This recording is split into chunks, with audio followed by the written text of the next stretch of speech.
and doing like taking that. Right. So let me ask you this. Let's level set this real fast. And since I don't know what y'all drinking, but I think I'm just gonna pull my bottle out and we just gonna have a conversation right now because. So let me go get my glass. Let's do this. So y'all bring wine for me. That's right.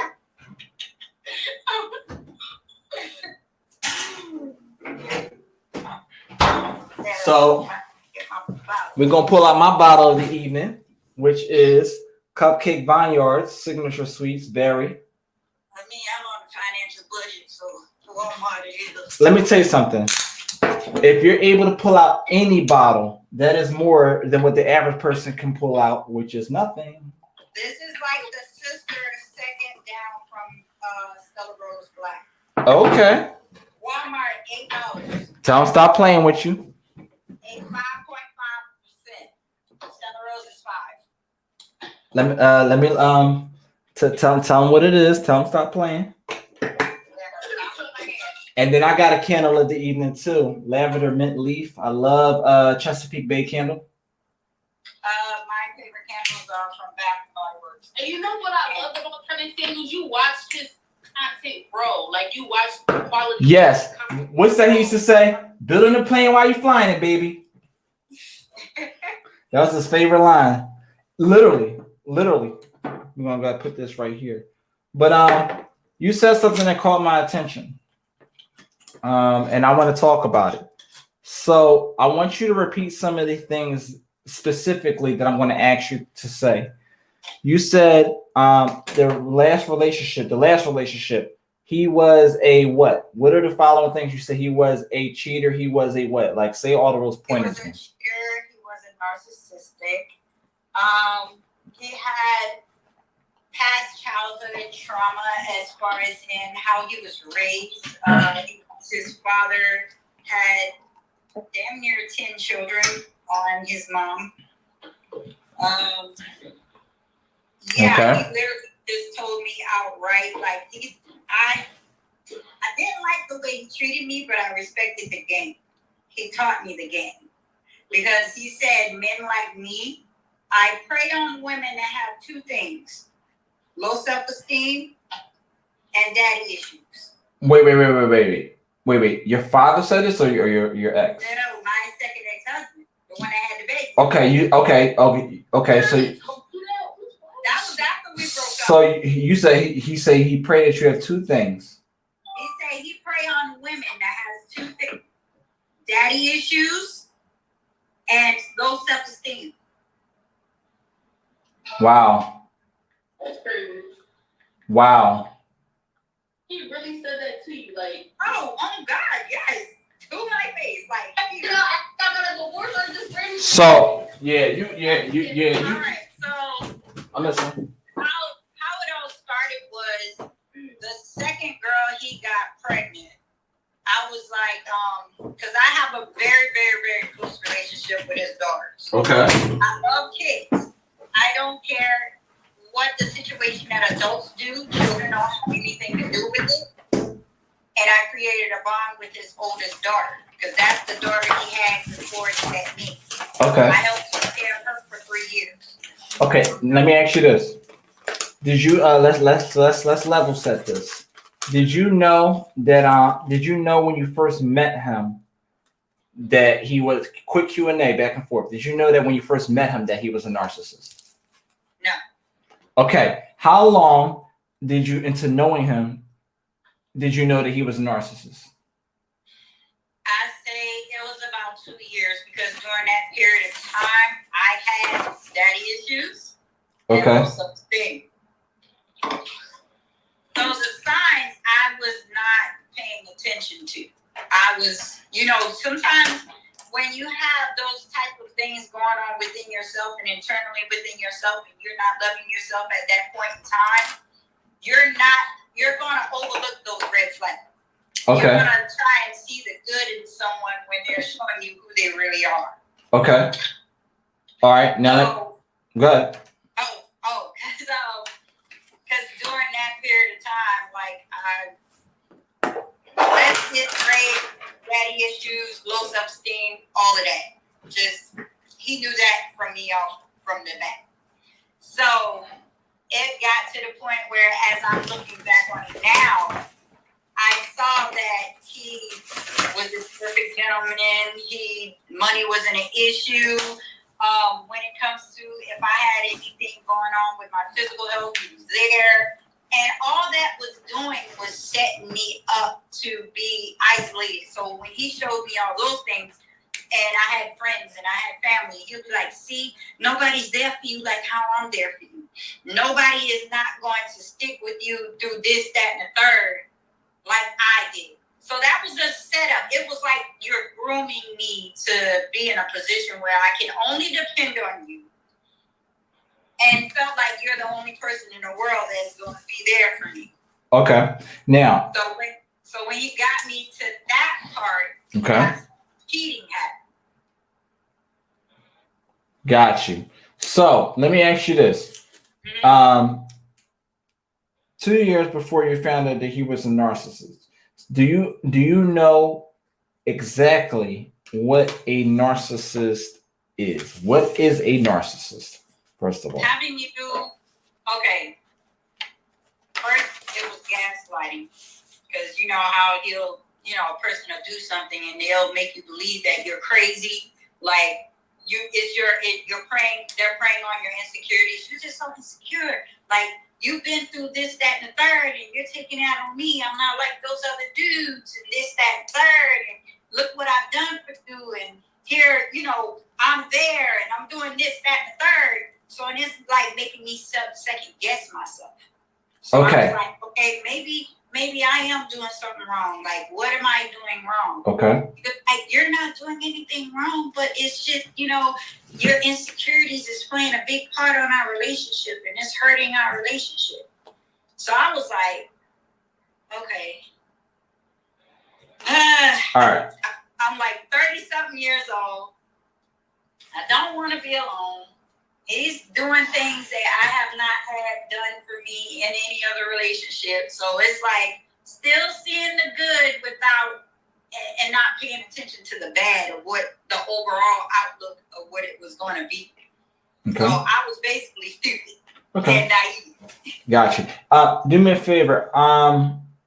Let me, Fatima, I'm going to add you back on. I want to see her full face and get like a real deep one-on-one with her real fast.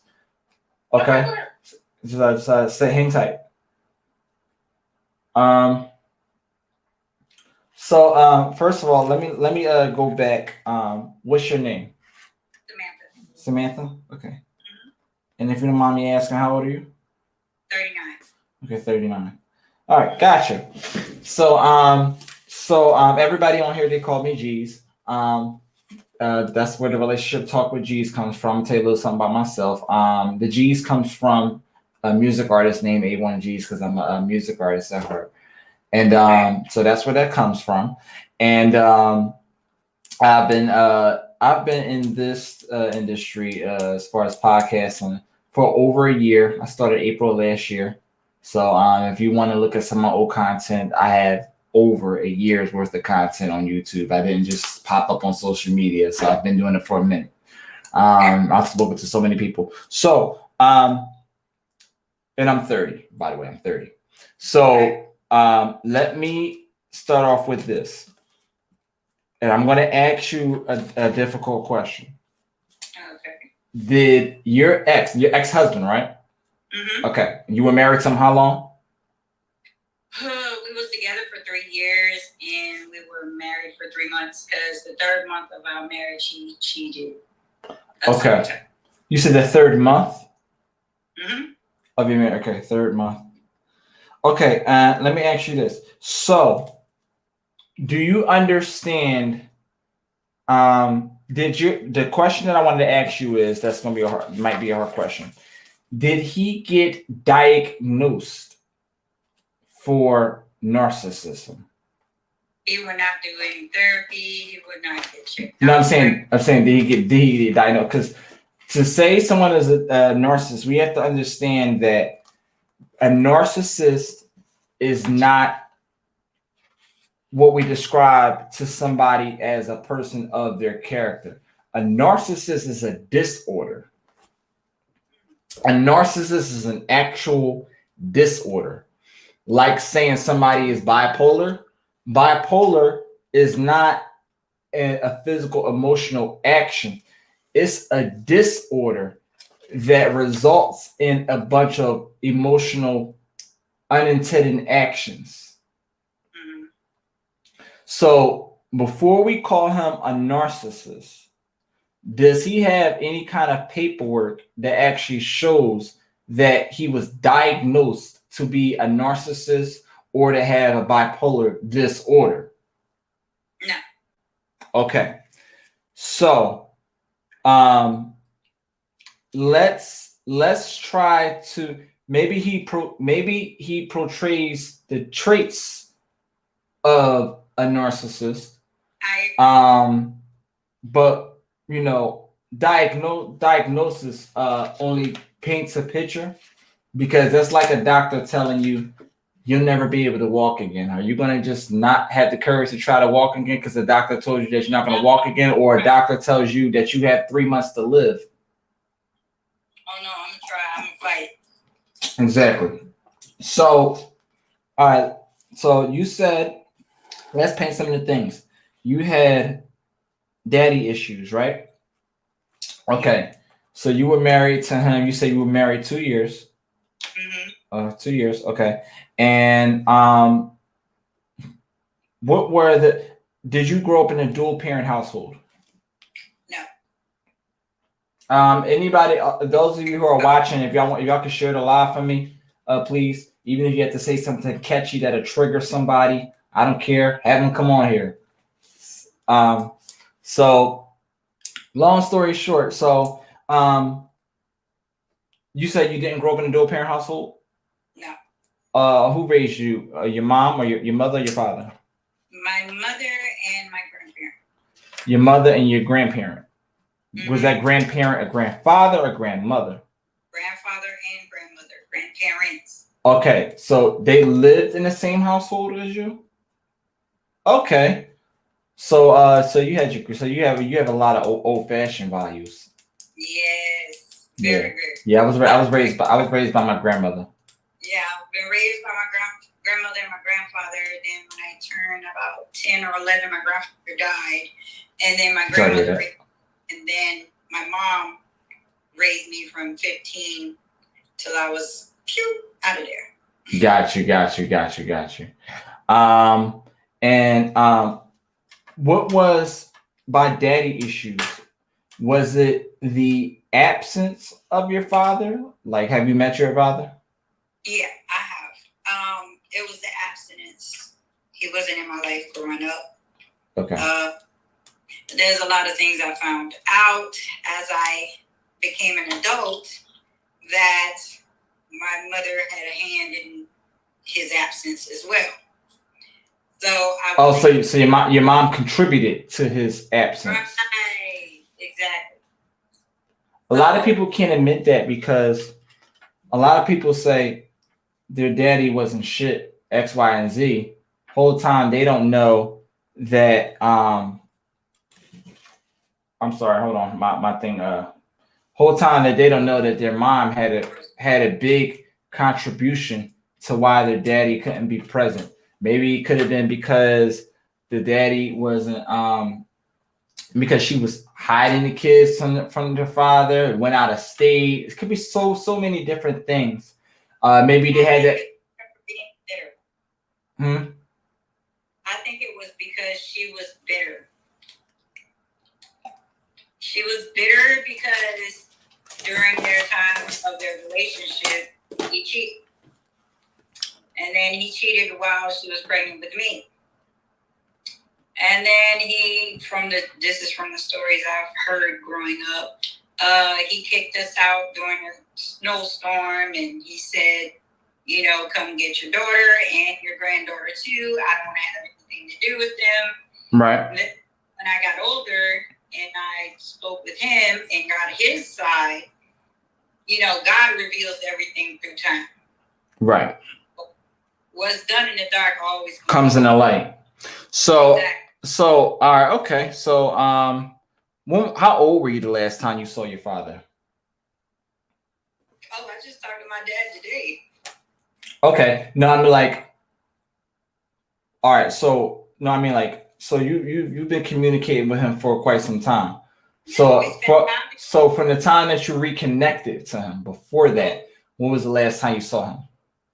The time I reconnected, very first time reconnected with him, I was about 18.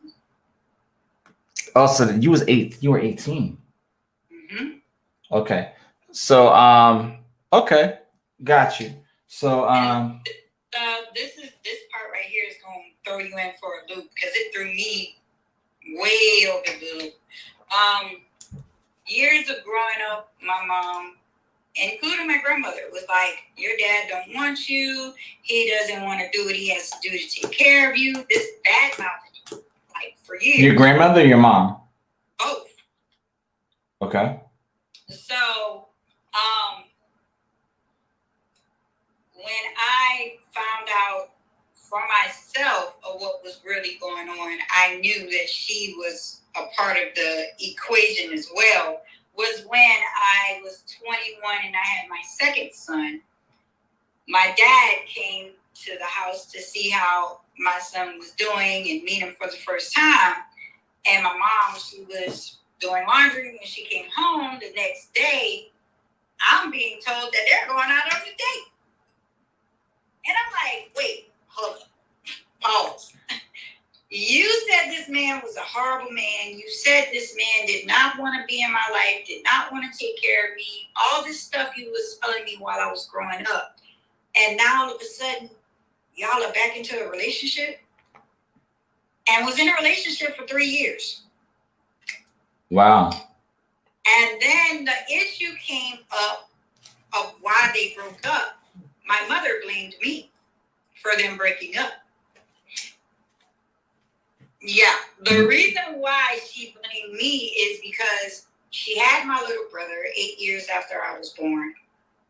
And after they got back together, you know, I was out of the, I'm grown, I have 2 kids, I'm in my own place or whatever. Right. And my dad wanted to help me because I'm a single mom. He wanted to, you know, help me, like, got me an iron to iron my kids' clothes for school.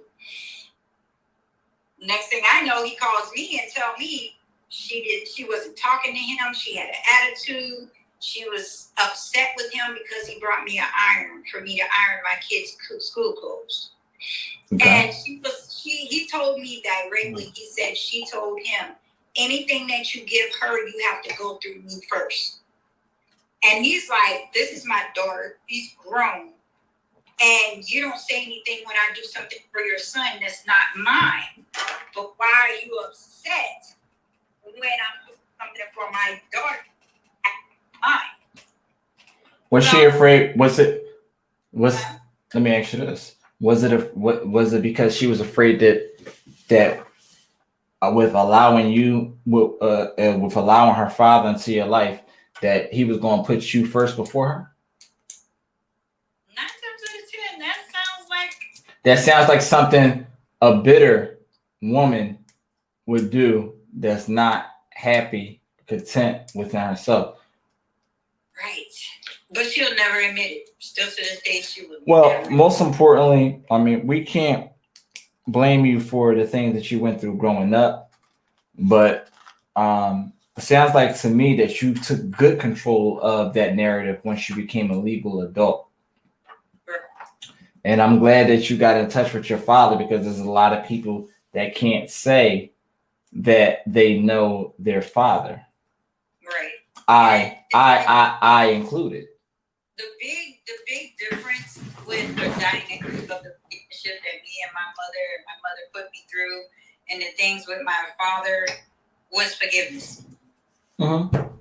It's forgiveness, because at the end of the day, if you take that daddy equation of the word and take that mother equation out the word and look at them as human beings, because nobody is perfect, including mama, daddy, grandma, sister, cousin, whoever.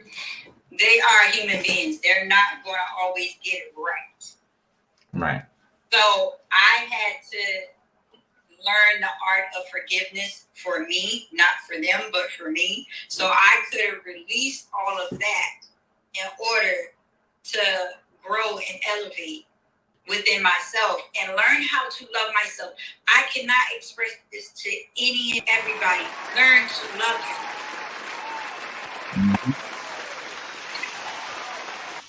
Not tolerate, or you would see right on, or, you know, and having an optimistic view on things too. I always tell my kids, before you do anything to anybody, take your foot out your shoes and put it in theirs. And then you see how it feels if that you what you're doing to that person. If that's going to affect you, it's going to hurt you, then don't do it at all. Exactly. And here's the thing. Understanding the relationship that you have with your father is really important, because it really sets the trend for how you deal with men. A lot of women blame their favorite thing they like to say all men. All men this, all men that, or, you know, they use they use general words, the plural word of men. When they say that men ain't this, or their favorite word, niggas ain't shit, or, you know, men do this, men do that. When you use those kind of words, when you use it in that tone, that manner, you're referring to all men. And I have to stop them. And I'm like, hold up now. Hold up. Is it that man? Is it men that you dealt with that ain't shit? Is it men that ain't shit, or is it the men that you dealt with ain't shit? Dealt with that aren't. Because you always have to understand, again, I go back to putting your foot in someone else's shoes. If a man tells you all women ain't shit, and they're telling you this, that, and third, what are you going to tell that man? I'm not those women. I'm not that type of person. A woman who refers to all men is somebody that isn't healed, truly believes that all men ain't ish, or all men, because they're not ready to be with anybody. They want someone in their atmosphere because they don't want to be alone, but they don't want to go to the commitment of being with them because they're not healed. So then when you have the right man that's right in your face, what more do you want from me? You have the right man that's right in your face, and you don't even know it. But you got to understand that goes for men too, men and women, because there are a lot of men out there that are broken. There are a lot of men that does not take the time to heal. There's a lot of men that does not take the time to do internal self-care. Absolutely. But with that being said, it's just an example. If we focus on me just talking about the ladies, when they pick these kind of men, you know, we're talking about women that are in the same mindset. We're talking about women that aren't healed attracting men that aren't healed. So then they generalize it by saying all men are the same, when they shouldn't be blaming any of the men. One, they should be taking accountability that they made a poor decision by choosing a bad man. And they really should be blaming the first man. Where's your daddy? So that's when I go to ask about where it really started, back at home. So that's where it sets the tone for me to understand how you deal with these other men. The first thing I asked was, did you grow up in a dual parent household? Did you have your mother in your life, or did you have your father in your life? You may not have had your father in your life. That's fine and all. I didn't grow up knowing my father, but I had a lot of father figures. I had a great uncle along my grandmother's line. I had cousins. I had different uncles. I had uncles. I had there was a lot of men, strong male figures that were adults at the time I was a kid. It wasn't like somebody, hey, look, I'm looking up to my older brother. He only 2 years older than me. There was actually grown men at the time that I actually was able to look up to. Right. A man's presence is very important growing up because you can only get it one time from childhood to age 18. Right. The damage is done whether he's there or whether he's not there, whether you had a good relationship with him or whether he was present but it was a traumatic relationship. It happens, man. I'm not saying that all children that grow up in dual parent households have a good childhood. Right. I know plenty of people that tell me that they grew up with their father and their father beat on them and or their father, maybe he didn't beat on them, but they described it the same way you described it. The person was narcissistic or all they thought about was themselves, or they stayed out in the streets. I get it. But guess what? All of that matters. And you can't not forget that stuff. You can't not take that into consideration because all that you grew up around determines how you carry yourself later on. And if you don't address those issues with yourself, you then portray the traits out of those things that caused you trauma. And you walk into a relationship damaged. And you ended up dating damaged people. The damaged people pull in damaged people. And if you come into if you meet a man who's a good man and you have not found satisfaction within yourself, then you come in and damage the relationship. You get what I'm saying? If you said it, you nailed it the first time. You have to have closure with yourself in order to deal with a man. Because I'm sure you have a checklist of things that you want in a man, certain qualities that you're looking for. If your father was not the qualities that you was looking for in a man, you will look for a man that is the opposite of those qualities that your father possessed. Mm-hmm. If your father portrays all the qualities that you're looking for in a man, then that's the standard to what you are looking for. Right. But a lot of people don't know what they want because they're still damaged, because they're still not healed from past trauma. And you can't say what you want from a man, because you could say all the things that you want, but here's how you know that you're still damaged. You can know everything that you want for a man from A to Z, from 1 to the last number. Okay? But if you don't understand that the kind of caliber of man that you want, if you don't understand that type of man that you want, to understand that you have to consider what he wants, you're still damaged. True women in their femininity understand that I have to understand what a man wants if I want to be with that man. Women control access to sex. Do you believe this statement? Yes, definitely. But that's where the conversation comes in. That's where the getting to knowing. I'm going to tell you where another area that I have an issue within myself that I do. Trying to fix people. When you go in and you have this conversation, I can say I meet a man and we have this conversation, we have a great dialogue. Right. And he's telling me certain areas that's in his life that hasn't gotten to the point where he wanted to be. Mm-hmm. So now I'm trying to figure out ways on how I can help him get to the point where he needs to be.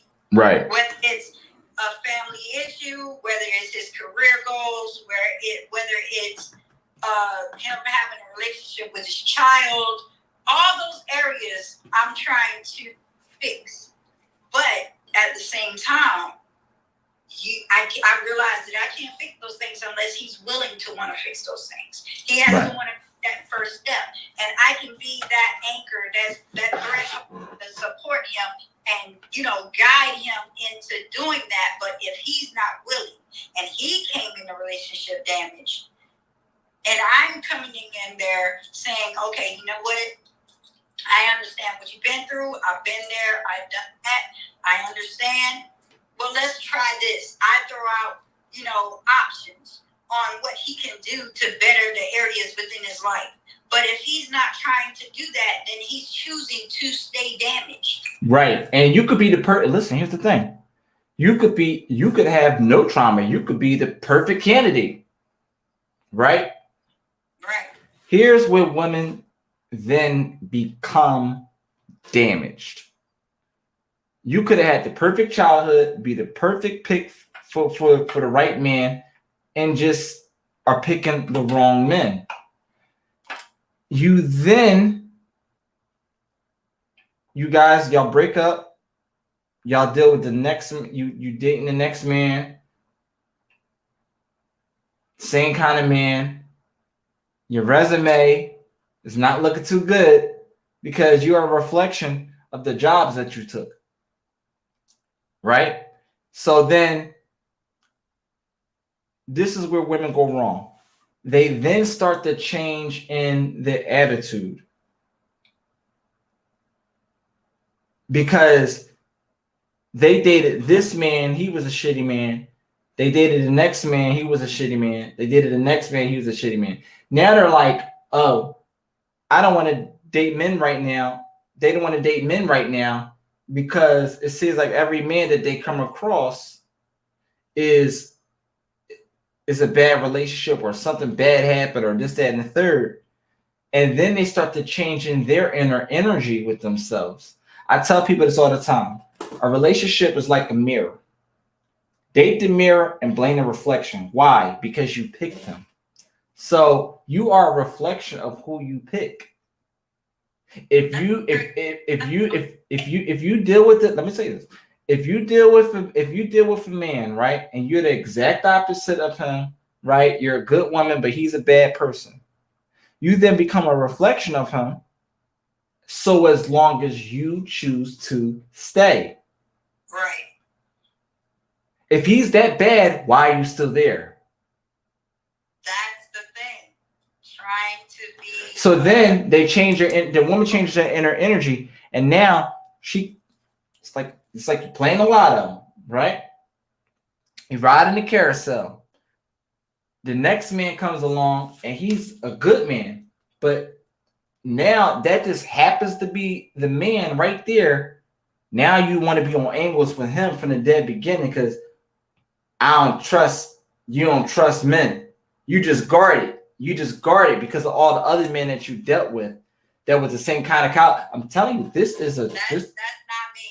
Because I tell my children this. I have 3 boys that I raised by myself. Okay. 22, 19, and 16. I always tell them, and I have to be an example for my sons if I'm going to tell them anything. Right.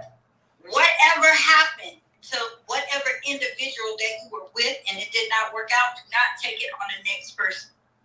I never take nothing out on the next person. Because that's good. That's good. That's good. Now, I will let them know that, yes, these are my standards. These are something that I have been through before that I will not tolerate now. So if I see those characteristics and those traits, then we have to go our separate ways. It's no hard feelings. It's no I hate you. You ain't shit. None of that. It's none of that. It's just we don't fit. I wish you the best, but it's not for me. Now, you mentioned something that caught my attention. Let me say this before I forget it. Your children, you said you raised them by yourself, right? Yes.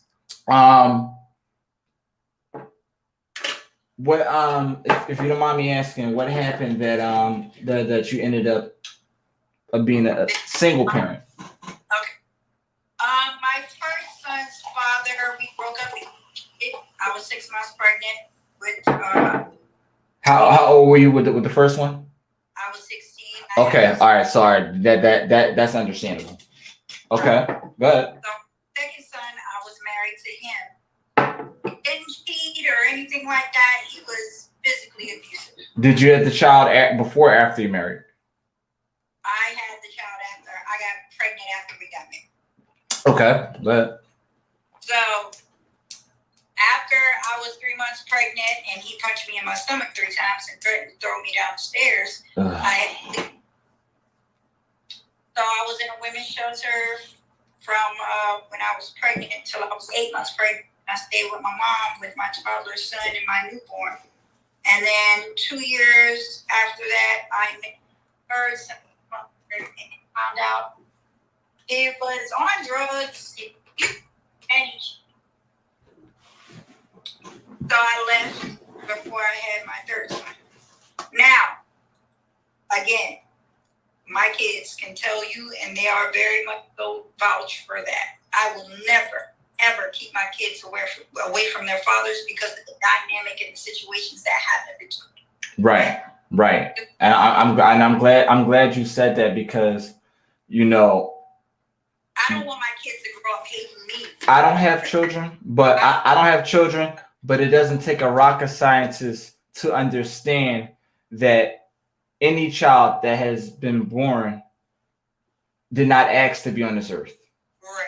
So it is not about you, it's about them. So I'm glad, even though the two of you didn't work out, you know, you're not holding them back or painting a picture that they're this, they're that because of the relationship that you two had.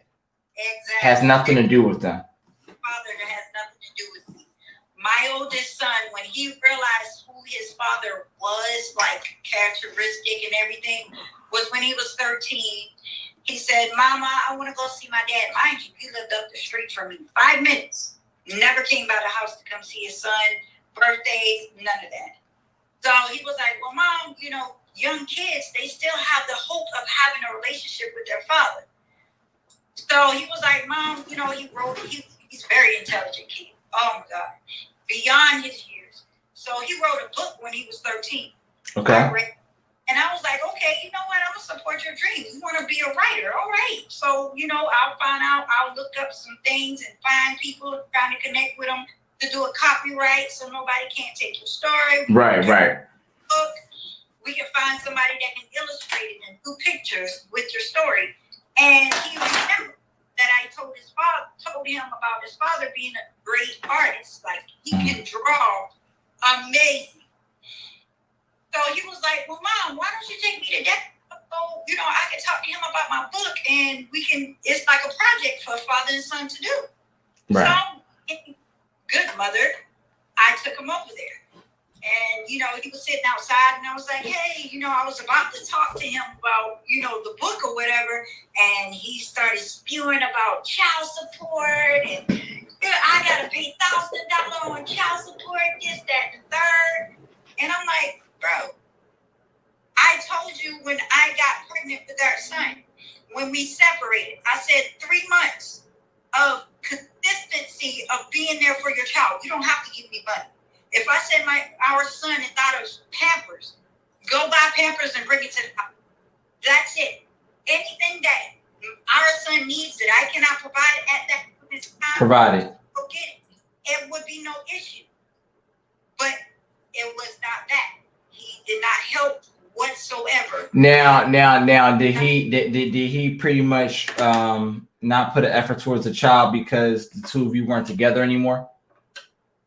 Honestly, I think that was the reason, because when our son turned 1, he tried to come back and wanted to be in a relationship with me and work it out and be a family. And I told him no. I said, because I do not want to set the tone of a dynamic knowing that I don't trust you because of what happened in the process of us breaking up. I don't want that to spew on our child growing up because we're going to argue.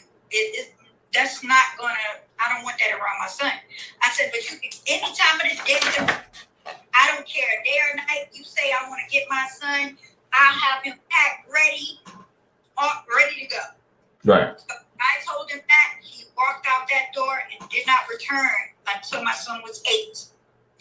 Stayed with my son, brought one outfit, one pair of shoes, and a bicycle. That was it. When he was 8. Then now my son turned 13. Now we're in this position of, trying to create a bond. I spent $300 on taking my kids and him to Chuck E. Cheese so he can spend time with his father. He didn't have a car. He didn't have a job. I said, I understand. There's some days you won't be able to work because you lost a job or something might happen. That's life. I'm not going to beat you up because of that. I said, so I tell you what you can't do right now, I'll take the forefront, but just spend time with him. Okay. All right. So created dates and stuff that he can do to be able to spend time with him. He still never did it on merit. Okay. So the day that my son said, Mom, I would never ask you to go see this man ever again, was when I told him, let's not argue about this child support thing. This does not need to be discussed around him. Let's talk about what my son needs from you is the reason why I came here. So he was like, I grew up with a father, so he'll be fine. You take care of him very well. He don't need a father when he got you. All right, so yeah, like in that case, he would just being a dick. And he was just being a dick. I cried for my son because I saw the hurt and disappointment in his eyes. Like no parent, I don't care whether if you're a man or a woman, you do not want to see your child just bust into tears out of nowhere. And he was dying. He bust into tears out of nowhere, like thick. And I'm thinking, okay, what's wrong? The hospital was going and picking his head back, and he had tears streaming down his eyes. And he said, Mama, why Daddy don't want to have anything to do with me? Why is he not? That's the hardest questions any parent can out. Right. And the best thing I can tell him is there's a lot of stuff going on with him that want you to be around and witness me. But at the end of the day, you're loved regardless. You're loved regardless. So I started seeing a lot of anger issues within my son as he became a teenager after that time happened when he was 13. I'm telling you, that stuff matters, man. That stuff matters. And I'm going to tell you this, and I don't want to come to tears, but that's why I take your said time. Art of forgiveness is so powerful. Mm-hmm. When I mean my son temper was like this, it was that bad. So God put his father in a position to where he could not go nowhere. He was in a hospital bed because he had multiple sclerosis. It's karma. Mind you, let's rewind that back. I saw him at the gas station because I was working there, and this was the same. He had the opportunity. He had the opportunity, but he ignored. But he ignored the message. Multiple. He ignored the message. So he came in my job and was like, "I want a paternity test." Most women would get pissed off. I didn't. I said, "You had 3 chances." I said, first, when he was born, you could have asked for a paternity test. Second, when we went to child support court, you could have got a paternity test. Third was when you got on disability and you find me. You contacted me to get your son's information so you can put him on a disability with you. You could have had that. But you did. I said, but I'm going to do you one even greater favor. I said, I'm going to pay for the DNA test. I'm going to pay for that. I said, when you find out he is your son, give up your rights. You won't have to worry about child support. You won't have to worry about taking care of this child. You don't have to worry about anything because the actions that you've shown over the years was that this is a burden for you. So I can relieve that burden from you. It's cool. He got upset.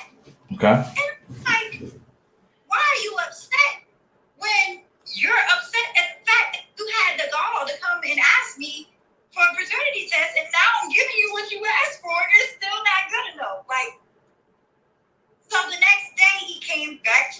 job, and he said, I want to apologize to you for getting you upset. I said, I'm not the one you need to apologize to. You need to apologize to those 4 kids you got. My son is the 3rd child. No, 4th. He has 8 children in all. But my child is the 4th. How many with you? Just the one? Uno. And this is the second child, right? First child. Oh, this is the first child. Okay, when you were 16. When I was 16, yeah. Okay. So I told him, I said, you need to apologize to your kids because you missed out on their life. And I said, you need to repent and apologize and make it right with them now because it's going to be to the point where you're going to get too old. You're not going to be able to. The older you get, the more they're going to create disregard, and it's going to build a more anger for them. It's going to build a more trauma for them, and it's going to affect their lives as adults as they carry into relationships with unclosed trauma, unanswered questions.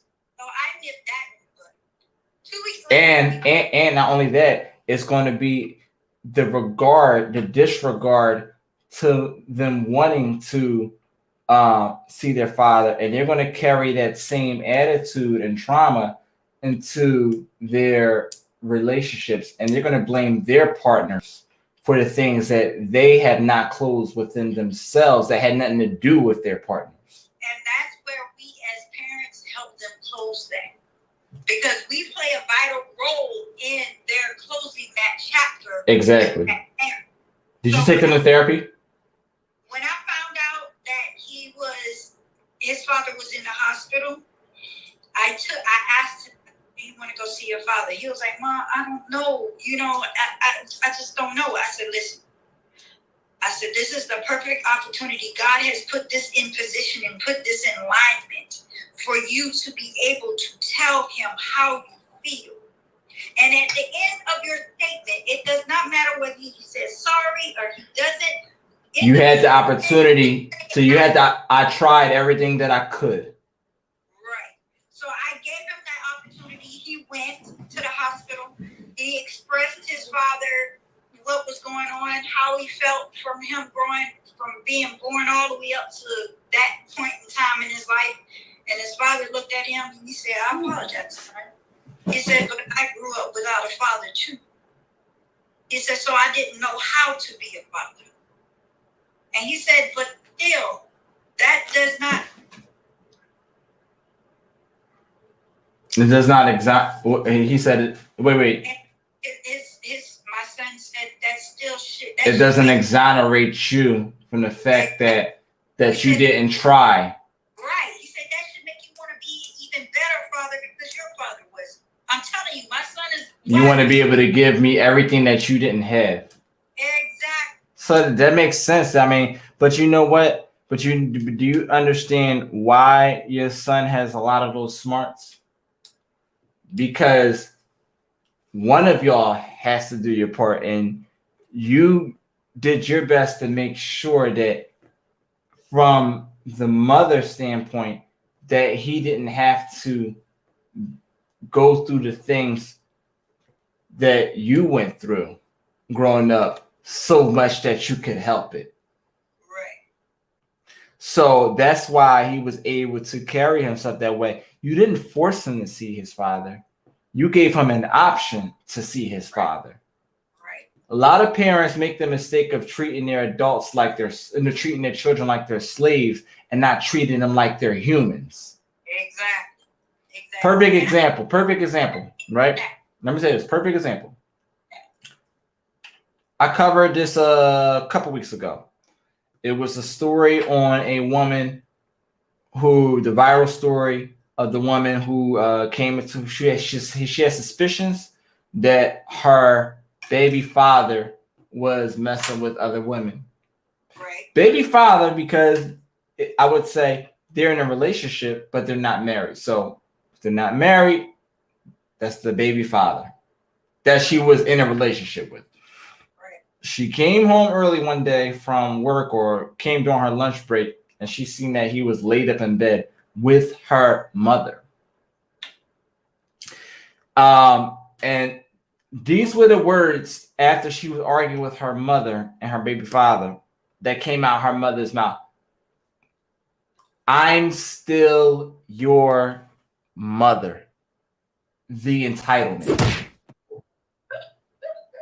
The entitlement. The entitlement. So when she said those words, to me, that rectified in my mind that she is not a respectable, mutual human being to her mom, because a lot of family members feel like just because you have a family title that you're entitled to owe them loyalty just because of their family title. No, thank you. No, thank you. And they don't treat them like the humans that they are, because they forget when you get older and it's time for you to get on that bed or you end up in that wheelchair, that you expect them to push your wheelchair.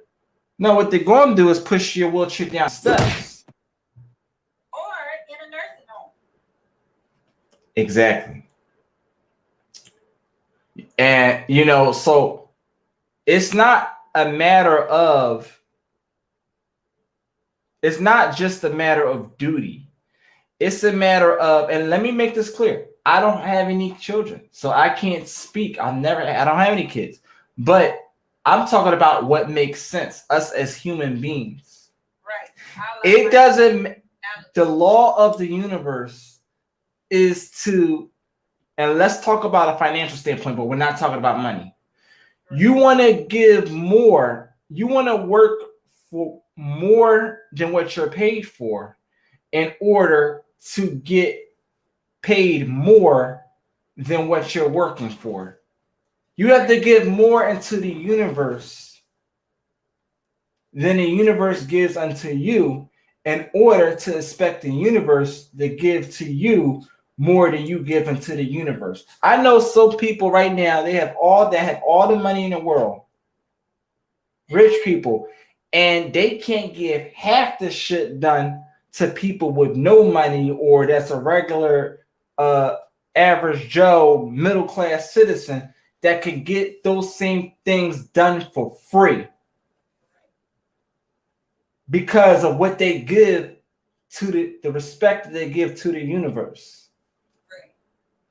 So treating your kids like, giving your kids that love and affection, I don't care if you have to force it, fake a McDonald's smile, ba ba ba ba, I'm loving it. I don't give a shit if you have to fake it until you make it. Yep. Give the kids what they deserve because they didn't ask to be here. Right. And another thing that we as parents lack and don't do is we don't prepare them for life. We do not. A lot of parents want to shield their children from that. But you got to understand, I let my kids listen. If I'm struggling, they see that. But they see the fact that, yes, we're going to go through some hard times, but you see how I got through it. I don't sugarcoat anything from my kids dealing with life, because I don't want my kids being 18, 19, 20 years old, walk out there and life eats them up, swallow them whole and spit them out. There's not going to be a surprise. You gave your children, see, the thing is, the best part about you is you gave your children, you paint the picture for me to believe that you truly did make poor decisions in regards to the men that you chose, and you take accountability for it. But you didn't make your child suffer because you gave him as many options as he could to interact with their fathers, which left them little room or excuse to say that they didn't have the opportunity to be in their child's life. They was the ones that was just being a dick. Exactly. So therefore, your children, they didn't leave with it. They didn't leave with the answer that they wanted, but they left with an answer, and they left with closure. Right. And then I also had to work with with my kids to let them know, just because you came into this world from me and your father, you are not me and you are not your father. You are your own individual self. You are who you are. You make and create memories for your life. In the generational curse that has been bestowed on you that you did not ask for. But at the end of the day, you create that narrative to rewrite the history that you came from. You can be better than me and your father. So now my oldest son has a car. He's in the Navy. He's been in the Navy for 2 years. He's okay. overseas right now. He'll be home in September. My middle son, he has to undergo surgery for his elbow because, you know, kids, parties, having fun, do stupid stuff. But, you know, I'm not that type of parent that beats you up about it. I just let you, okay, what did we learn? What are we not going to do anymore? And what can you do to make it better? Mm-hmm. Exactly. So now my oldest son, you know, and a lot of things is that I'm not going to rush my kids out the door. Right. I'm not going to rush them into life and they're not fully ready yet. I'm going to keep telling them, okay, every other day I'll be like, okay, so what do you want to do for your life? What plan do you have? What goals do you want to set for yourself? What's the first set? Create 5 goals. Just 5. And then you'll tackle one goal at a time. But when you do those 5 goals, you pray over. Mm-hmm. Start goal number 1. Once you accomplish that, go to the next. When you accomplish that, go to the next. Don't overwhelm yourself with things that you feel like you have a time limit to do. You have to strategically plan, and sometimes life is going to throw you curveballs. Right. But what you do with curveballs, you dodge that. You kick that out the way. Don't let that stop you or put you in a stagnant position to where you don't want to keep moving forward. Mm-hmm. You got to go through A through Z with every plan that you decide to want to go to. And when it's for you, it's for you. And I tell my kids this all the time.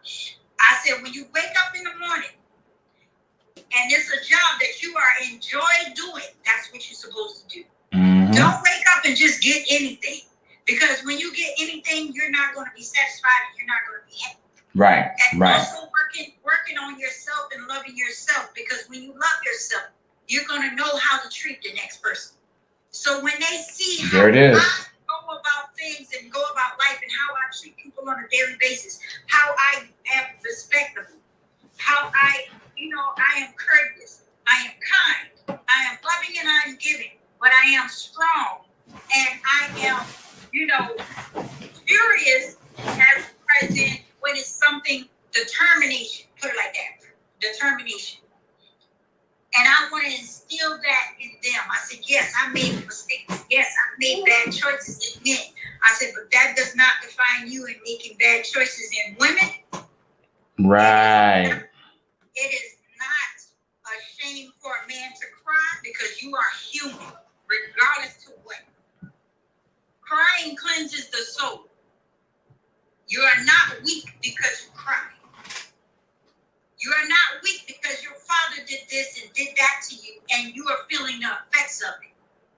I told this to every ex I've been in, and every ex that could come on this live right now. You are only weak to the lack of self-awareness that you have. Exactly. And that is, and it's only in the lack of self-awareness you have for yourself is because of 3 things: fear. 3 things, ladies and gentlemen. 1, 2, 3. Fear, scarcity, and lack, which results in anxiety and stress. Yes. And self-doubt, all of that comes into play. Especially when you overthink. When you overthink things, you're going to think things that are there that is not really there. You have to look at for things that, for So that's why I never had any issues with my ex after we break up. We're not best but friends, as but a for respect for each other. but most importantly, with me saying that we can't blame children for what they went through up until the age of 18, during that age, it is your duty as the parent to make sure that you combat their fear, scarcity, and lack. It is your job to make sure that they don't have that fear, scarcity, and lack, because once they become an adult and they're on their own, whatever was not done before they could legally come out your hands, the damage is done. Right. And that is what caused dialogue for them to be able to express themselves, them to be able to tap into their emotions and talk it out. You get what I'm saying? Because exactly as children, whether it's men or women, growing up in the 80s and the 70s, and sometimes in the early 90s, what were told? You are seen but not heard. right. Are seen And but not heard. this is why a lot of people nowadays are talking about that breaking generational curses, because growing up, a lot of women from Generation X, carry, it sucks to say, but a lot of women from Generation X carried the same bitter mindset, and people would not dare hold their mothers accountable. Emotional, damn it.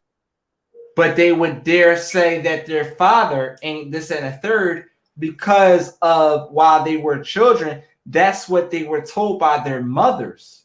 And they had no choice. They were left no choice but to believe them because of the absence of the father. They didn't know why the father was absent. Right. But I paid attention to detail. And I remember everything that my mother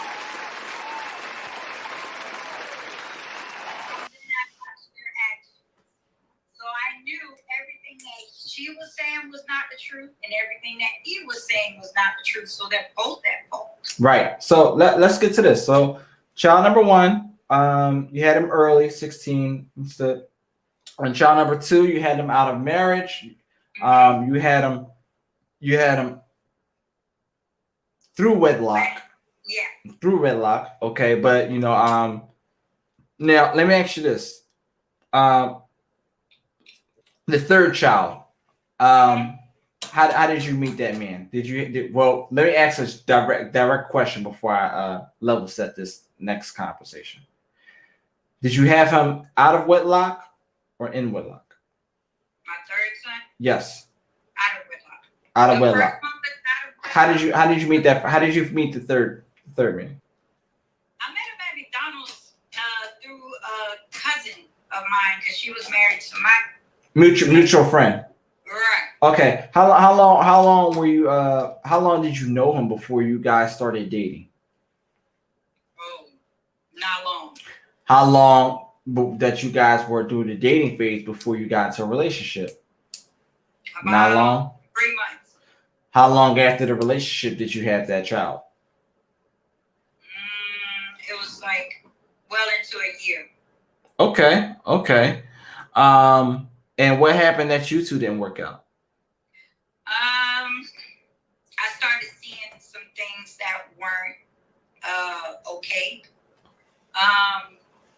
He was going out, staying out all night till the next day, but tell me if I So you two were living together.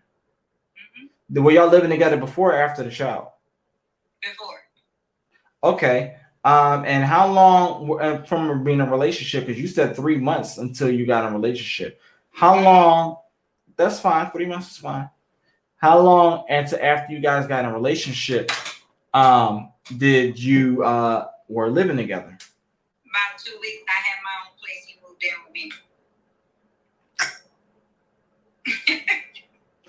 Whether he moved in with you or you moved in with him, right there, that's where you went wrong.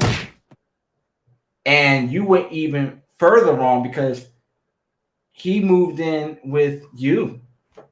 Was he working? Yeah.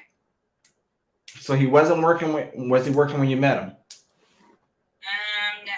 No. Okay. Was you working with him? Was he working when he moved in with you? Yes. Okay. Okay. What kind of work was he doing? He was working at a plant. Oh God, what Carsonite? It's a plant in a small town area where we lived at. Okay. All right. So he was working. He had a job. All right. Cool. And you said you guys were together for a year before you had your child. Mm-hmm. Okay. All right. You know they say that you don't know what somebody's really like until you live with them. Right. But I could tell you. It didn't come out until after I got pregnant.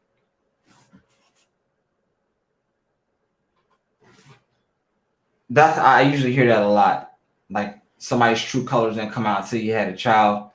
Until I got pregnant. A lot, and I heard like a lot of times when a woman has a child, the man used the child as the entitlement, the subject of entitlement. Because we have a child together, you're stuck to my unhidden behaviors and stuff like that. You can never get rid of me scenario. I'm always going to be a part of your life. You cannot get rid of me.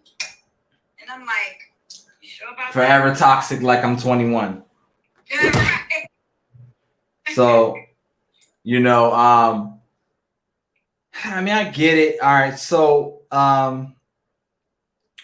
so when was your first major argument? How long into the relationship was your first major argument? I'd say 2 weeks after we moved in together, the first major argument was like a month and a half after Because what I'm trying to say is there's some accountability that you have to take in this. Right. I'm sure you saw some of these red flags before you had a child with them. No. Did not. No. No. Okay. So I had some inklings, but when you cannot assume something unless you definitely see it. Because I was wondering why he stayed up. What were you assuming? I was assuming that he was on drugs. But Did you sit down and talk to him about it? yeah, he was like, I smoke weed. That's all I do. I'm like, okay. So then I started wondering, like, when I cooked dinner or anything like that, he wouldn't eat. He wouldn't eat. I'm like, okay, wait a minute. Weed's supposed to make you eat, not make you not want to eat. So I'm like, okay, well, maybe that's just his appetite or whatever. You don't make any excuses. So Popping pills? no. Still pills. Still crush up. Yeah. Still crush up pills. Okay. Growing up, and this is something pretty deep. Growing up, you know, I was told I had to take Adderall, and because of my lack of concentration, and I'm like, I was telling the doctor, I don't need this. Right. Your brain is only as strong as what you tell it to be. As what if you have the control to say that you don't need this, 9 times out of 10, especially when you're a child, you don't need this. And this is another example of what parents ignore when you're children, because the doctor told you to take this, you have to take it. So let me tell you something. I was like Patrick from SpongeBob. I could eat plate after plate after plate. I could eat the plate itself if it was edible. But the fact that I had no appetite, you have to know something is wrong. So I caught on to that, and I remember telling my grandmother, I can't take these pills anymore. I have not been able to eat for the past couple of days. There's something wrong. So I stopped taking them. Right. I was like, she's like, you have to take. I said, I can't do it. We went back to just something's off because not that I couldn't like that I didn't something felt weird in my body. It's just that I didn't have an appetite, which is very abnormal because I eat everything. I went to the doctor. I then went to the doctors who then told me that I had to stop taking these pills because if I continue to take these pills, I need to stop taking pills altogether because if I continue to take these pills, I'm going to have kidney failure. What? Do you still eat everything, including the plate if it was? I'm glad that she listened to me, grandmother listened to me, because she usually listens. My late grandmother, may she rest in peace. Love her to death. But I'm glad she listened when I was telling her this, because if something is off after you just magically started something new, you have to stop. You have to stop. So with that being said, back to what you were saying, you have to be with you were talking about your children. So with your children, you cannot force them into doing certain things just because they're a child. Right. There's a difference in between having a child stay in their child's place, stay out of gross conversation. That's one thing. But there's another thing in not letting them experiment the qualities of what it's like being a human in this thing that we call life. Right. When a children is a child and you ain't around, right? And there's a little fire, right? And we put our finger in a fire, is it going to burn or is it not going to burn? It's going to burn. Yeah. If the children drops off the bed, laws of physics, if I drop off the bed, am I going to float in the air like it's space or am I going to drop on the ground? You're going to drop. So the kids is going to experiment this stuff. Sometimes you just got to let the kids be kids and learn. When they're babies, they learn what works and what don't work. And that's what I try to tell people about my second son. My second son is like this. You can tell me till you're blue in the face, but if I have not experienced it, I'm not going to hear what you're saying. And I tried to tell them that. I said, you can guide my son. You can give him advice, but don't tell him what to do, because then he's going to feel like you're trying to control him. And what do kids do when they feel like they're being controlled? They're going to rebel. So I tell my son, if you do this, this is what might happen. If you do this, this could also might happen. Now, you got two choices. You can choose the right road, or you can choose the wrong road. Hey. But right decision. So if you choose the wrong road, me as mother, I'm gonna pick you up, dust you off, and tell you to try it. We ain't in no era where you can call super nanny. Exactly. times have changed. Children are smart as shit now. They are smart as shit. Very smart. Wait a minute. Wait a minute. His tried to, this is what I don't get about some fathers, not all. When you have been absent, thank you for saying it like that. Go ahead. You have been absent for a certain amount of years. You cannot wait till that child turns 18 and 19 and then want to come in and be daddy like you've been there the whole time. There's steps, there's levels you have to go through when it's dealing with a child that you have not been in his life for a certain amount of years. You have human to human. Right. That child doesn't owe you. Let me listen to you. You come in and say, why you ain't do this? Go, take your shoes off. Why them toys are sitting around? No. I'm looking at you like, nigga, who are you? You owe me, the human being, not your son, explanation and accountability. Exactly. Because you chose to be out my life. Now, I can't help it. You can't help it for the fathers where the mothers kept the father out. That's different. That's different. And I'm trying to remember who this celebrity was, but I'm just going to tell the story. So there was a celebrity, right? Oh, Tupac. Right. Tupac didn't grow up knowing his father, right? Right. So if I'm not mistaken, it was Tupac.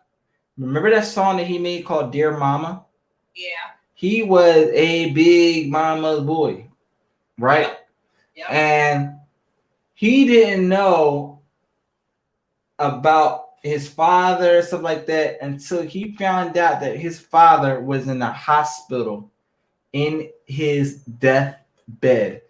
That, if I'm not mistaken, I apologize if I'm saying this wrong, social media, but that was his first and only time that he would have been able to see his father on his deathbed. And that's when he found out that the whole time his mother was keeping his father out of his life, which would change the dynamic of his relationship with his mother forever. Right. And that's why I said I never want my sons to grow up with that type of resentment in lives for me, because I'm putting my emotions ahead of theirs as human beings. And that's why I had to set the tone for his father. I was like, listen, I understand you're calling and checking up on him because he's been in the hospital. Mind you, I never keep their fathers out of anything that was going on with their child's life. Never did. So when I called him and told him about my son's elbow injury, I said, he's at this hospital, this, that, and the third. Mind you, he never came. Okay, so he calls and he's like, I want my son. I goes and tell my son said, I don't want to have nothing to do with this man. This man ain't got nothing to say to me. I respect it. There's nothing I can do about that. I'm not going to say, that's your father. You need to talk to him. You have that right at choice. But I also let my son know, if you want to get rid of all that toxicity and that poison within your heart out, you got to have a sit down with your dad, no matter what the outcome may be. You got to get that out of you, and you got to forgive him, because you're going to carry that. Not knowingly, you're going to pass it down to your children, yourself, because you're not internally healed from what this man has done to you.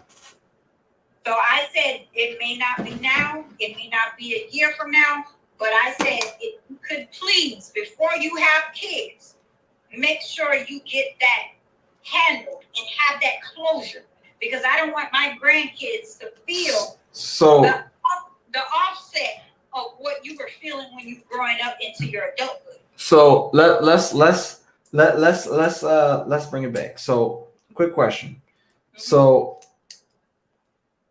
in your life, I want you to answer this question. Right. There is a correct answer to this. There's not. This is not that there's no right or wrong answer. It is one answer to this question. Mm-hmm. Who is the most important? Who should the most important person in your life be? My children. My children. You are supposed to be the most important person in your life. Happiness and love is supposed to come from within. You can't tell your children or show your children what happiness and love is and stuff like that and respect if you don't understand that within yourself. True. So most importantly, okay, how old are your children currently? 22, 19, and 16. 22, 19, and 16. So your eldest is 22. Both of your kids are grown. Okay, cool. So 16. All right, so you got 2 more years. So let me ask you this. I say that to say this. I had a big belch. Give me a second. I just felt that. Bloopers, y'all. Bloopers. So I say this to say this. So your third child, right? Mm-hmm. All right. Most importantly for yourself. All right. So 3 kids, 3 baby fathers. All of them had unique case scenarios on how your children were born. But at the end of the day, you still have to have your ultimate goal of happiness within for yourself. What kind of man are you looking for? Oh my goodness. Listen, yeah, you got these children, but you still important. You still gotta live your life. What kind of man are you looking for? I want him to be God-fearing. Okay. I want him to have self-love within himself. I want him to know who he is and what his purpose is in life for himself. I want him to be a family man. Kind, determined, career-driven.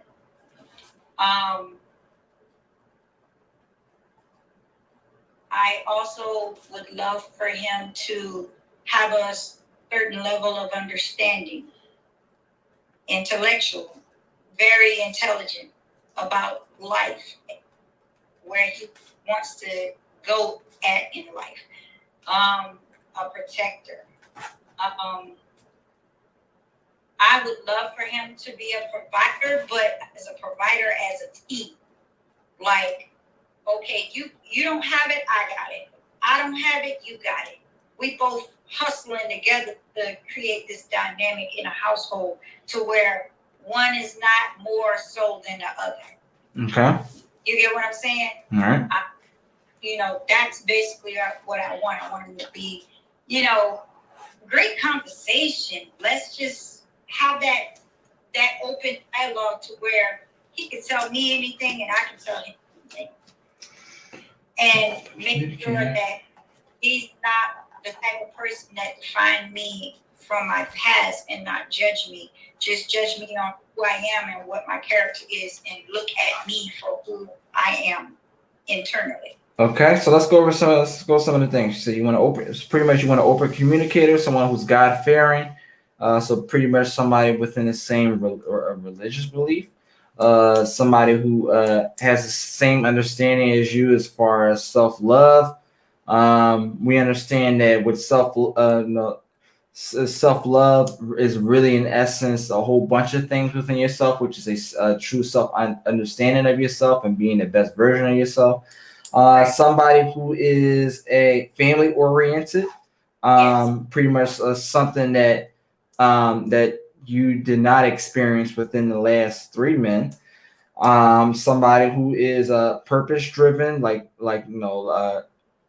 or is most importantly, if he can be purpose-driven. If he's not there, at least in progress. Right. Level of mutual understanding. I would say that someone who's intellectual. Duty, as in protector. That's just a standard one. Someone who, like I said, pretty much the same thing you said. Who's a hustler like you? Like, nothing. He doesn't have to be. Does he have to? Let me ask you this. And I love pulling this up. So give me a second. I've been doing this on my show now. So I have to ask you this. Mm-hmm. This question. So give me a second here. 1 second. Share screen.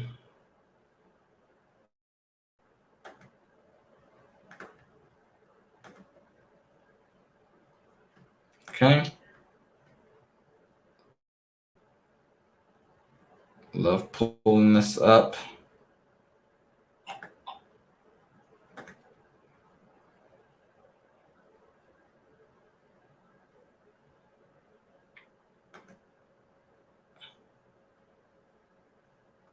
Because understand this, that although you went through what you went through, and you have to adapt to what's now. So with that being said, you have to make what you have now work.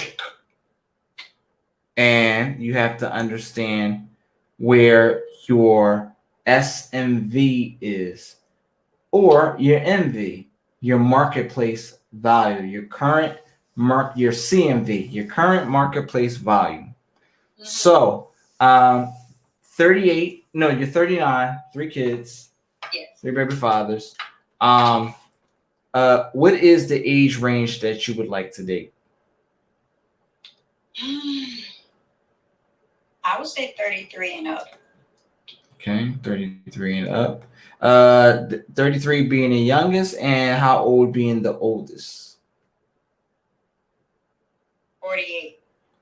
48. Okay. All right. Are we excluding married people? Like, are we excluding people who are currently married? Hell yeah, I don't know married man. I have to ask you. Because I've gotten some answers before, and they said yes, he could be married as long as he's going through a divorce. You gotta be complete. Fix that before you meet me. Yeah, I got that. So, does he have to be in the same race? No. Okay. What is his minimum height? He gotta be taller than me. I'm 5'3", so I would say dress size. 5'11" and up. All right, so 5'11" and up, and you said how tall are you? 5'3". And your dress size? A size 6. Size 6. Okay, and how old? And I like using this. How on a scale of 1 to 10, how would you say you are in a fresh face out the shower, no makeup on, and you can't use 7? Because everybody likes to use 7. 7.5. Can't use 7. Okay, 8. Okay. So are you excluding obese men? Mm-hmm. Like men that are big. Exclude obese. Okay. And does he have to make a certain amount of income? And if no, money is money. What's the minimum requirement that you would consider for him to make? Men understand duty. Men who truly understand. True men understand that they have to be protectors and also importantly providers. What is the minimum requirement that you would require him to make? Everybody has a minimum requirement, even though they say you don't want a broke man. You want a broke man. You want somebody to carry. What's the minimum requirement? 50,000. 50,000. Okay. Average man makes $42,000 a year. So you saying 50? Mm-hmm. Okay. Don't go off for what you think I want to hear. Go off for what you want. I'm going off for what I want. Okay, so $50,000 a year. So This is what I call my the delusional calculator. Okay. So let's go over what you said. Not married. Okay, any race is okay. At least 5'11" tall. Most people. I say most people should want a man who's like at least 4 inches taller than them. I'm 6 feet. That's awesome. Not obese, and earn at least $50,000 a year.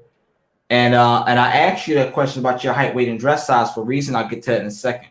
So it says, according to statistical data, the probability of a guy in the U.S. male population ages 33 to 48 that meets your standards is, and this is out of 100%, 2.2%.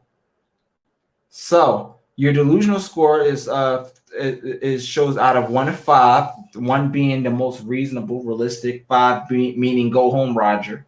Oh, okay. So it's 3 out of 5. It says aspiring cat lady.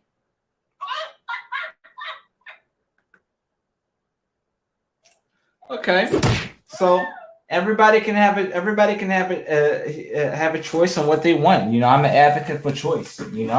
Whether it's realistic or not, everybody can have their choice, their preference. That's fine. So I asked all that to ask you this. This is what you want, but that kind of man that you want, you have to also understand that what he wants. What do you have to bring to the table that you have not given to all of the last men? Oh, shit. Talk to me. Take your time. I'll wait. Ooh, that I have not given the last man. What more do you want from me? I've been the same person all my life. I'm supportive. I cook, I clean, I work. I have 2 jobs right now. My 3rd job I had to let go because I have a torn ACL. Okay. I have a torn ACL, so I have to go through that scenario right now. But that doesn't, just because I have one leg, that doesn't stop me from hustling and doing what I have to do, because I make a way out of no way, regardless. Because you have to understand this. Women control access to sex, but men control access to relationships. So if you have given 1, 2, 3 men the highest honor that you can give any man, which is your womb, a child, what is it that you can ultimately, that man that you want to open the invitation to you to a relationship and ultimately marriage, if you want to be a wife? A lot of women always consider what they want, but they never consider what he wants. And he's the one that opens the invitation for you to the relationship and to marriage, whether you like it or not. So at the end of the day, what is it that you can give? You can get those things that you want, sure. But what is it that you can give to him that you haven't given to the last man? What can you give to him that is unique, that he will experience that no other man has already experienced? Because he's going to want more. You get what I'm saying? When he walks into that car dealership, he's the customer. He's going to want the car that has the best options. So what is it that that your car can provide to him? You know what I'm saying? That no other man has had. Stability. I don't have much to give as far as in that I have not give anybody else that I have dated.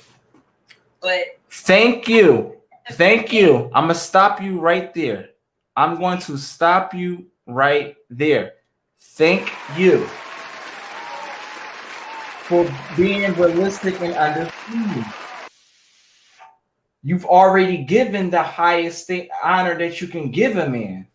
right. So the best thing that you can give him is, men don't ask for much. Right. They ask for the following things. They ask for time, feminine, cooperative, submissive. Men ask for the most simple things. Right. And you have to be more realistic with the things that you want, but you have to level set yourself in order for that man to accept you. Because if a man gets into a relationship with you, he has to take on a responsibility of you and all of the children, because the other 2 are adults, right? Are they on their own, the 19-year-old? No, he's still with me right now. So as long as he's in the household, he has to take on a responsibility of the children that are still in your life. That is not an option. That is a requirement. If he chooses to be with you, he has to take everything that comes with it. But if he chooses you versus somebody who doesn't have kids, that's what you have to understand. You have to level set yourself to understand that I ain't Cardi B, who don't cook, I don't clean, that don't didn't ding. You understand? You have to downgrade your expectations if you want to have a mutual experience. And you're older. So the older you get, the less options you have. A man gets wiser. And the younger the man is, come on, I'm telling the truth now. The younger a man is, the less options he has. Because most women want a man that's older. And a woman has it when they're when their body is physically fresh and ripe while they're younger. Who are those women who want a man that's older? So the older a man gets, the more options he has. So the more wiser he gets, the more mature he gets. Right. Women get mature faster than men do. So with that being said, you know, we have to consider what men want, and what men want and say matter. Because if you want to settle down with him and you want him to give you the ring, you have to have realistic expectations for yourself on what you want, meaning take away the possibilities and focus based off of what your situation is, and focus on the probabilities. And that a man who sees that somebody who is self-aware, self-awareness is sexy. Self-awareness is sexy. 2022. That was Kevin Samuel's slogan. Self-awareness is sexy. A man who sees a woman who is more self-aware, he might just go ahead and buy that used car and enjoy the living sugar honey iced tea out of it. Somebody who is self-aware. Now, you got to understand this.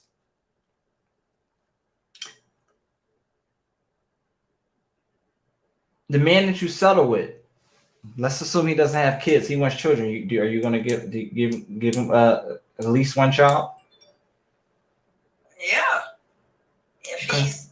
If he's a consistent man and he's showing the qualities and traits that we can be in this for the long haul, because I don't want to bring another child into this world, and it's a 2 separate parent household. Now, how long to wait? Because keep in mind, you're already past the age of geriatric pregnancy, which starts at 35.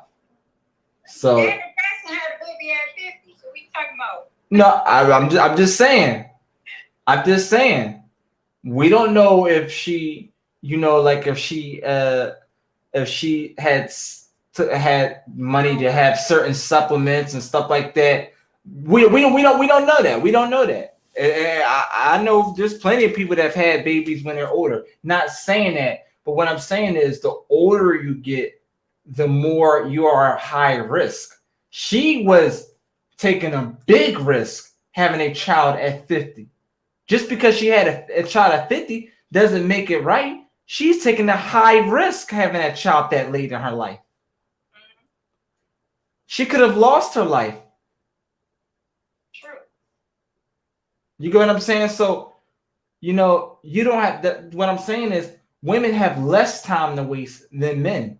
The older men have more time to play. Yeah.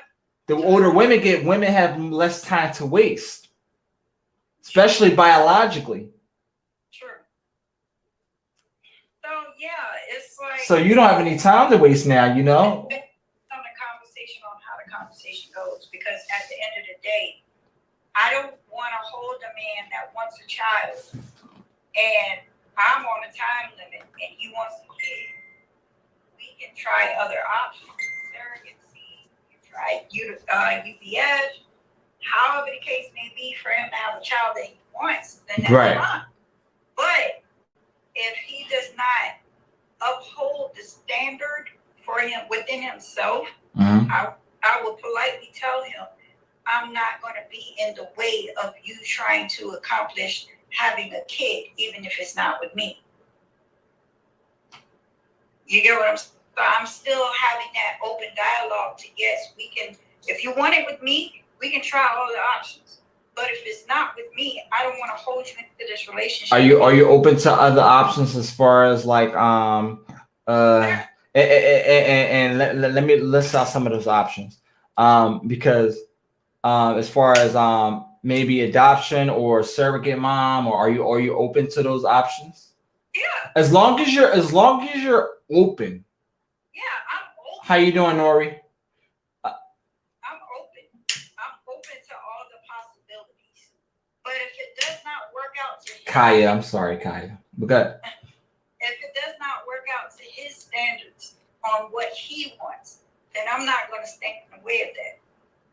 I'm not going to put my emotions and how I feel ahead of his own. And also, I'm not going to allow him to put his feelings ahead of mine. So if it's not a mutual thing, that's all I was trying to say. As long as it's a mutual agreement, right. You know, you can't say one did the other dirty or this person is dead. You get what I'm saying? As long as it's mutual, and the older you get, the more you have to have, the more the both of you have to have realistic expectations. Exactly. That's where the open dialogue comes. Communication is key. Exactly. Very important. Saves a lot of drama. And creating a safe platform to express how he feels. Because if you do not create a safe environment or a safe platform for him to speak on how he feels, he's going to clam up and keep it to himself. And that is more problematic. And a lot of men don't feel like they have the right of way to emote, because if they, a lot of them slay, and a lot of my personal clients said this too, that when they express their feelings, they're seen as weak. They're seen as weak. Not for me. No, it's not. Yeah, no, we're not saying not from you. I'm just telling you this is how men think. You can't change men's nature. This is how men think. If they emote or express any kind of emotional feeling, they are seen as weak. Right, because so we have to change that. We have to, one woman at a time. They have to change that narrative and creating the environment to where they can make that man comfortable. Be his peace. Be his peace. You know, man come home, or if you come across a hardworking man come home, he doesn't want to come home to, he should not be stressing more at home than that if he is at work. He should not be stressing more at home than he is at work. That goes for hardworking women too, right? Yes, but you got to understand this. We're not talking about the women right now. We're talking about what is it that you can do to create that environment for him. Women have been established for people to know what they want for centuries. We want more women to understand also and open their minds up to also consider what he wants. Once women start doing that, they create a mutual positive environment for each other. Depending on what man they have too. Understood? Because women are not gonna. I've said this before far too many times. To whom is the woman submitting to? You're not gonna just submit to just anybody. Right. That's fine. But I'm talking about if you get a man that checks all your boxes, what you gonna do for him to keep him? That's what I'm talking about. Because at the end of the day, this is about outcomes. This is about outcomes. We could throw this conversation back and forth a million times, and you could say, well, if this, what about if this woman? Once again, you're talking about. That tells me you're talking about again what you want. We already know what you want. We want to also consider what he wants. So I'm saying if you get the man that is everything that you want, what are you going to do to keep him? Be consistent. You always got to be consistent. The thing that gets him, you have to keep doing to keep him. wants to be kept. If he's a man of stature and he's a man that wants to be kept, the very thing that you did in the beginning that got him, you have to continue to do it to keep him. Okay, and let me see this. I want to read some of the comments. I see some new people jumping in. Somebody said, men, and this is going to be, I'm going to single-handedly answer this. I'm not going to let you answer this. I'm going to answer this myself. This person said, men never got a chance to express their emotions. Men need to get therapy or to figure it out. Nobody is responsible for another person's communication skills. I get that. Granted, 100%. I get that 100%, and I completely agree with you. But I will say this, okay? Men never got a chance to express their emotions. That's a fact. Men need to get therapy. I'm going to stop you right there. No, it's not just the fact that men could get therapy, because if a man can get therapy and he still come across a woman who's combative, it doesn't matter all the therapy you get. He still ends up with the woman who's not considering his feelings. And then that's where the self-love comes in. He has to learn how to walk away. Walk out of that situation, because like you told me earlier, you chose to stay. If he's with a woman that's combative, he chooses to stay as well. Because when, like you said, with us having self-love and loving us first, that goes for the men too. And I have to say this. There are not enough men speaking up. There are not enough men speaking up and checking this shit. And let me say this to the screen right here. Men, you need to start. If a woman is combative, and you know good and well she's being combative, you need to check that shit. Women scream too many times that a man is abusive. And I always say these two things. Number one, two things. 1, 2. I always say this. Let me put my glasses on for this one. I always say this. Here's my paper. Did you file a police report if he's abusive? Number 1. Number 2, why are you still there? Number 3, why have you not found an escape route? Sorry, I went over number 2. And more so importantly, who is more abusive? Him physically or who verbally? Who was the initial perpetrator? Who started it? Who started it? So that goes into my relationship. My middle son's father was very abusive. He grew up watching his father beat his mother. And he told me directly to my face, if I'm not beating you, that means I don't love you. No, that don't make that right. Again, I made spaghetti. Had on a negligee, candles lit. I knew he had a hard day from work. I always brought this man lunch. Yes, candles lit, slow music, made spaghetti with garlic. Had that Jodeci playing.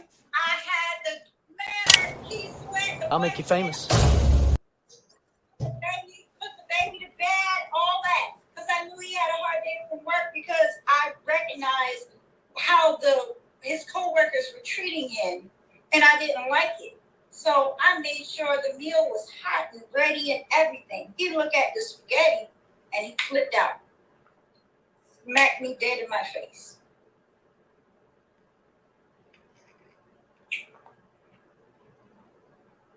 So what did I do to deserve that? You know what I'm saying? I was supportive. I was loving. I was kind. And there is such thing as I did everything that I could and it still wasn't good enough. Exactly. At what point did you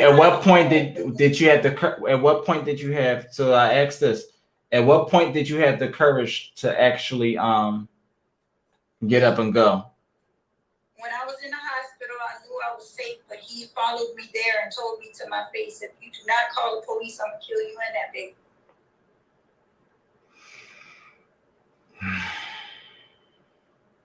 Mm. 8 months chasing me down the highway, 90 miles per hour, with my mother and my oldest son in the car, and I'm pregnant with his kid. He was the police drawn at gunpoint. I have police reports. I had restraining order, all of that. And that happened after I left. He stopped me for 5 months. Multiple police reports. Did you go to therapy? No.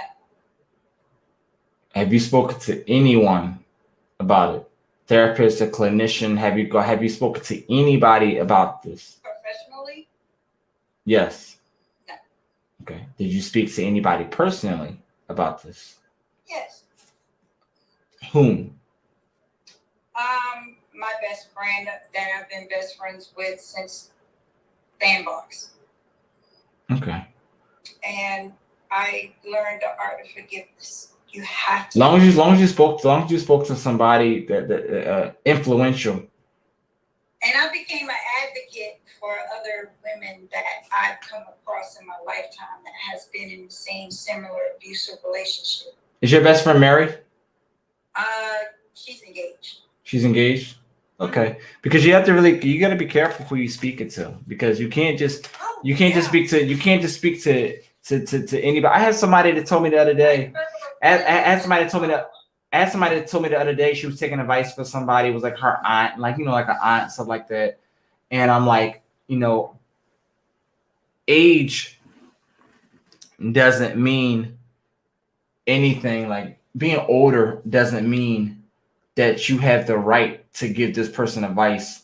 Because family title doesn't give you the right to give this person advice, because you're taking advice from somebody who don't. And I asked her straight up. I said, "Yeah, I got a man."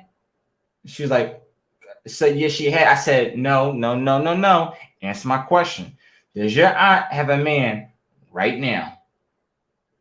No. And I said, "And why is that? Was she married before?" Yes. I said, "When was the last time she was married?" "Oh, 3 years ago." And why is she not with somebody right now?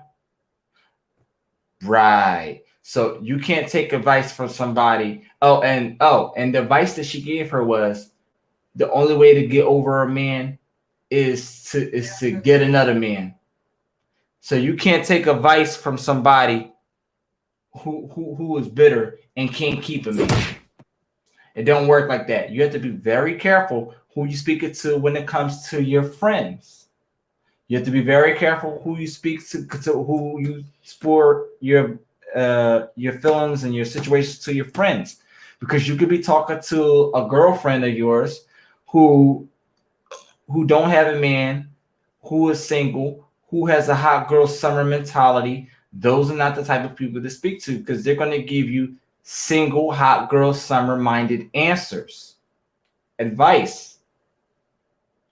Yeah, I've learned that the advice. These are the type of people that idolize Megan Thee Stallion.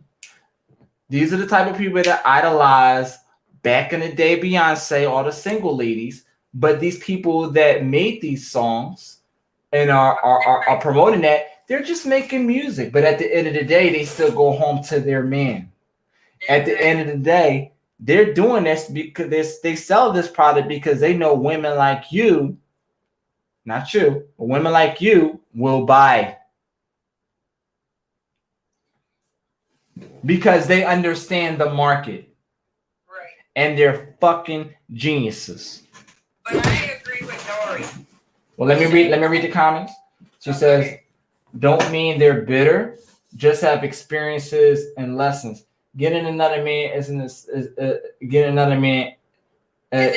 necessarily toxic about." No, I'm gonna say, and you wasn't here for this when I had this conversation. This lady literally told me that her aunt said another way to get a man is to replace a man is to get another man, meaning with no time to heal. This is what we were talking about. We were talking about the art. This is another show, the art of learning how to hit the reset button and learn how to be alone for a little bit before just jumping into another relationship, being another Lori Harvey. Right. This is what her aunt, what she was telling her aunt was saying. This is what her aunt meant by that when she said the best way to replace a man is just by getting another man. Like, this is coming from somebody who's bitter and has not gotten over her divorce. Because lift up your left hand. Where's your ring? Where's your ring at? Lift up your left hand and show me your current outcome. That is not somebody who you should be taking advice from. So you could talk to your best friend. That's fine. But if you're talking to somebody who is level-headed, number one, has a non-biased opinion, number two, and and who can guide you in the right direction, sure. I promote it all day. Go ahead, talk to your best friend. If she pushes you in the right direction, that's fine. Your profession doesn't grant you qualification to speak to somebody just because you're a therapist. As long as you're speaking to somebody who's influential that'll push you in the right direction, I'm all for it. So if your best friend helps you and puts you in the right direction, kudos to her. Yeah, she does. Life is about people, not therapists. Life is about people. It's not about you. We need people in life to do everything. You want a job, you need people.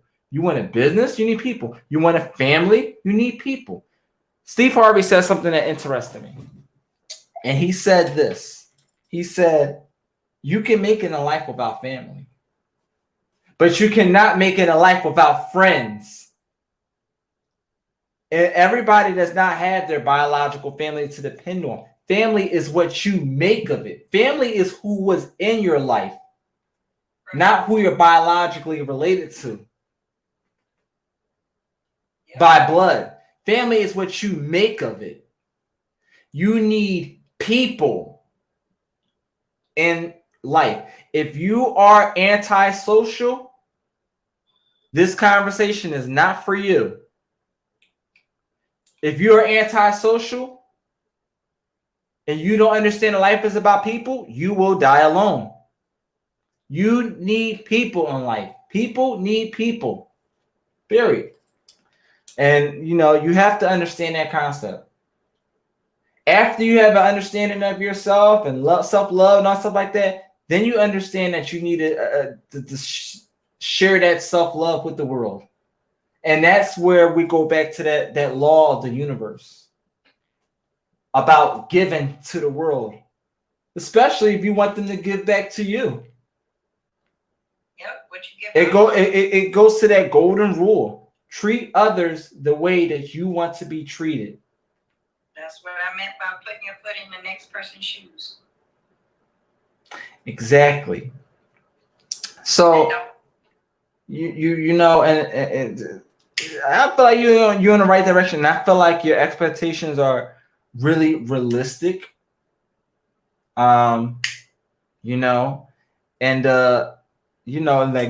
Tune in tomorrow because I think you'll enjoy this podcast that I do tomorrow night at 10 o'clock because I'm going to be talking about my relationships.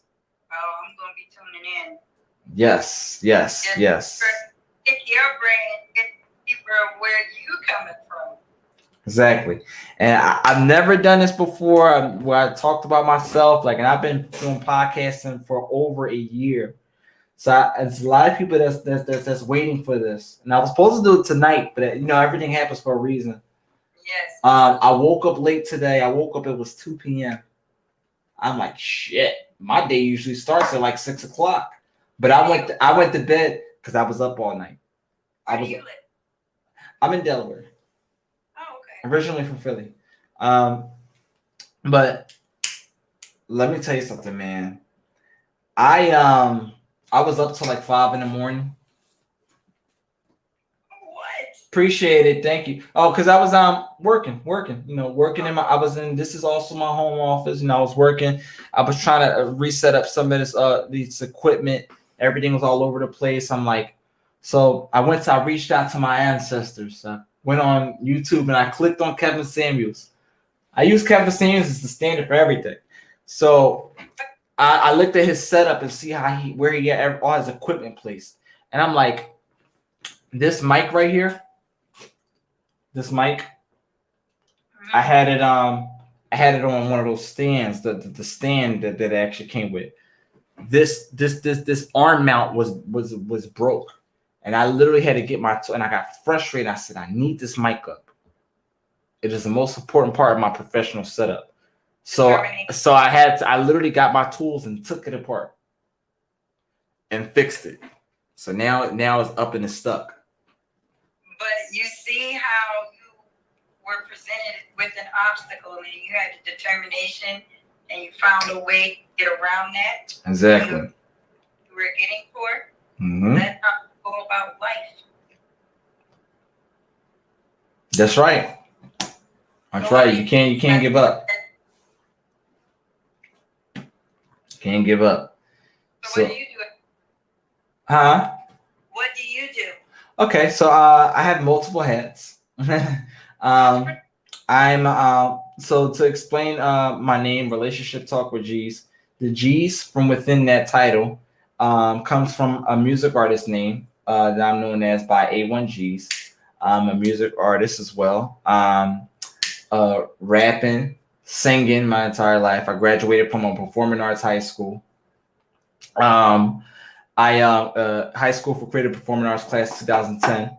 I was instrumental major, played the trombone, bass, also played the bass trombone, orchestra, jazz ensemble, concert band. Grew up, music was part of my entire life since the age of 8, singing in the church. I didn't start rapping until I was like actually 18. Got really, really good at it. Still make music to this day. That is on the passion side. That's never gonna go away.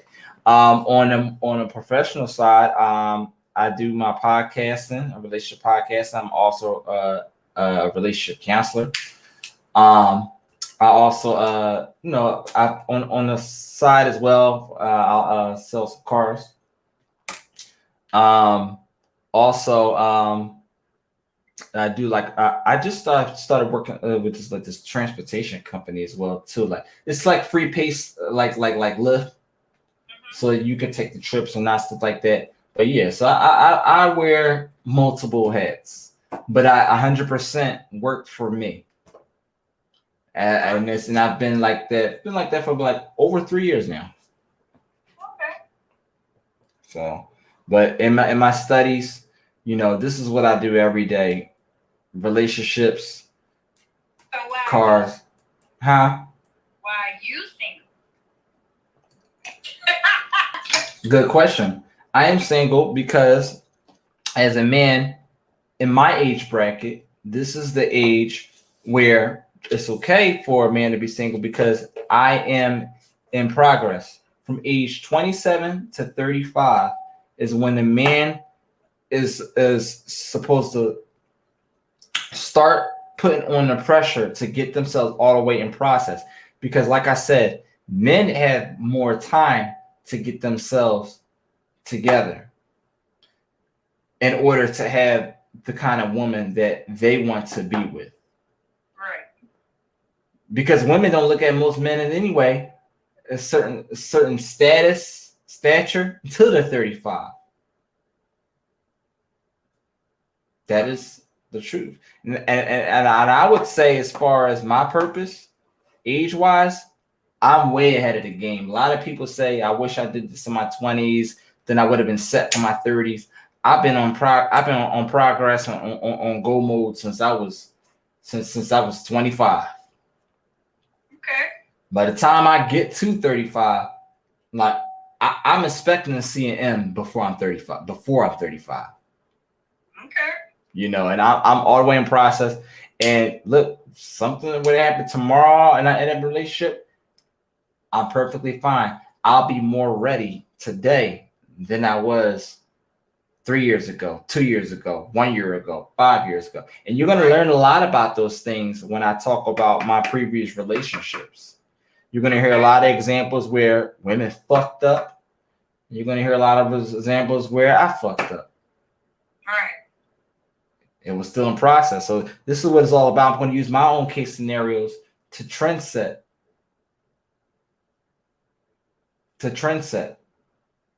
He said, I'm getting 40s, bro. I'm cracking up. You know, but shout out to you, Norterra 28, because, you know, she's always showing love. Always showing love. You get the applause for that one. You know, she's always popping through, showing love. But he said, I like the setup. Appreciate it. But, yeah, I definitely enjoyed our conversation. I did too. I'm gonna give. That's my last question for tonight. I'm listening. What type of woman you're looking for? The type of woman that I'm looking for is very simple. Somebody who is open-minded. Somebody who is cooperative. I want a submissive woman. I want someone who doesn't just agree with everything. I don't want somebody who is lazy.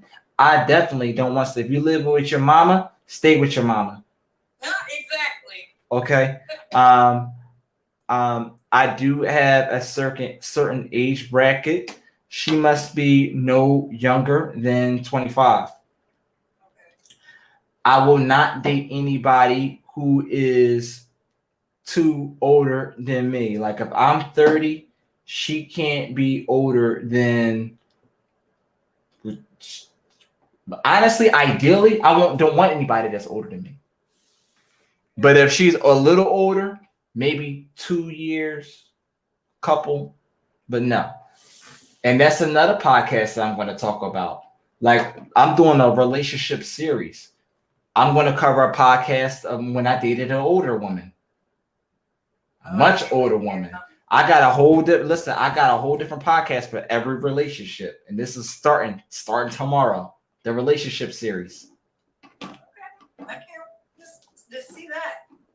I'm gonna be tuned in. I'm reading the message. One person said, "Gotta show the gang love. I be trying." She says, "Man, the 60 crowd be lit." But that's the difference between a woman's preference of an older man than a man's preference in an older woman. A man does not want to be dating his mother. I'm sorry. Sorry, not sorry. If she's 9 years older than you? No.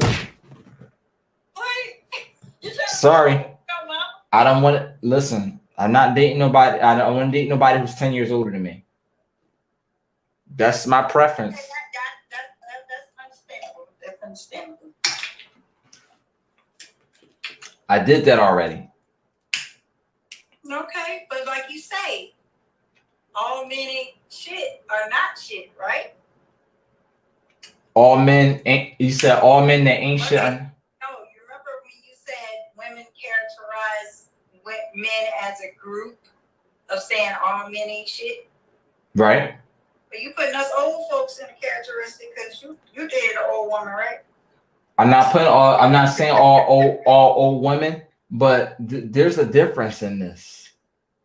You want to date somebody who's around your age. A man wants to date somebody who's around their age. A woman is what I told you what the narrative is. Women are going to look at men who are older. Men mature as they get older, not younger. You seem mature to me. Just saying. Don't cut yourself short, sir. The grades ain't all bad. Cracking up. Somebody gonna say 39 ain't old. Thank you, boo. Thank you. Because when I'm walking with my kids, they think I'm their sister. Thank you. I appreciate that. 5'3", 125 ain't bad. Hey, that ain't bad. She said you're so much. I'll crack it up. She said you're so mean. It might not be Shirley. You're so mean, not be Shirley. Oh, he said shoot your shot, boo. Stop the cat. Cracking up. Oh my God. Yeah. Dace. I'm cracking up. Shoot your shot, boo. Cracking I'm up. just saying, you cut yourself a little short here, because you know, Don't want some peace. women that are a little I bit want older, problems, always. You ain't even mature. Keep that in mind. I don't know if you heard this, but I just played my YouTube sound effect. He said, "I don't want peace. I want problems always." All right, but let me. I'm a Gemini. You got two faces. Okay, understand. Do you charge a zodiac sign to a man's character? No, I don't. Okay. I'm just joking with you. But I'm a Capricorn, so. Capricorn. Don't you Always in dare. people's business. Oh, I am not. It just happens to fall in my lap. Oh, see? So I can't judge you off of your zodiac sign. Exactly. I give great advice. She said yes. Let me confidence. Let them know. Thank you, baby. Thank you, Dory. I appreciate that. But I appreciate you. Let me get some other people on here. All right. Well, I had fun talking to you. Appreciate you. Everybody else. Cracking up. Dory is telling Dory. Oh, but I'm going to add you into my my personal podcast group. That way you'll be the first to get notifications, stuff like that. I'm going to be doing a couple like events, stuff like that. So I'm going to add you in there. Definitely. I already have you written down. Oh, thank you. Got you. That's what I appreciate you. All right, have a good one. Bye, guys. You too. That was a good conversation, y'all. That was a good convo. We're gonna add somebody else on here. Get some faces on here. Let's add somebody else.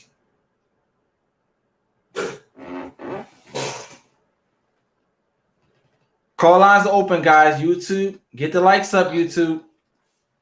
You got me open. You got 30 minutes, man. I'm on a lunch break here. Are you on a lunch break? Yeah, I'm on a lunch break. That's good. What's for lunch? Not a motherfucking thing. I'm hiding in the bathroom like I'm in a schoolyard. Well, chocolate ain't for lunch for you because you said you don't like chocolate, man. No, I'm sorry. So what's wrong with chocolate, man?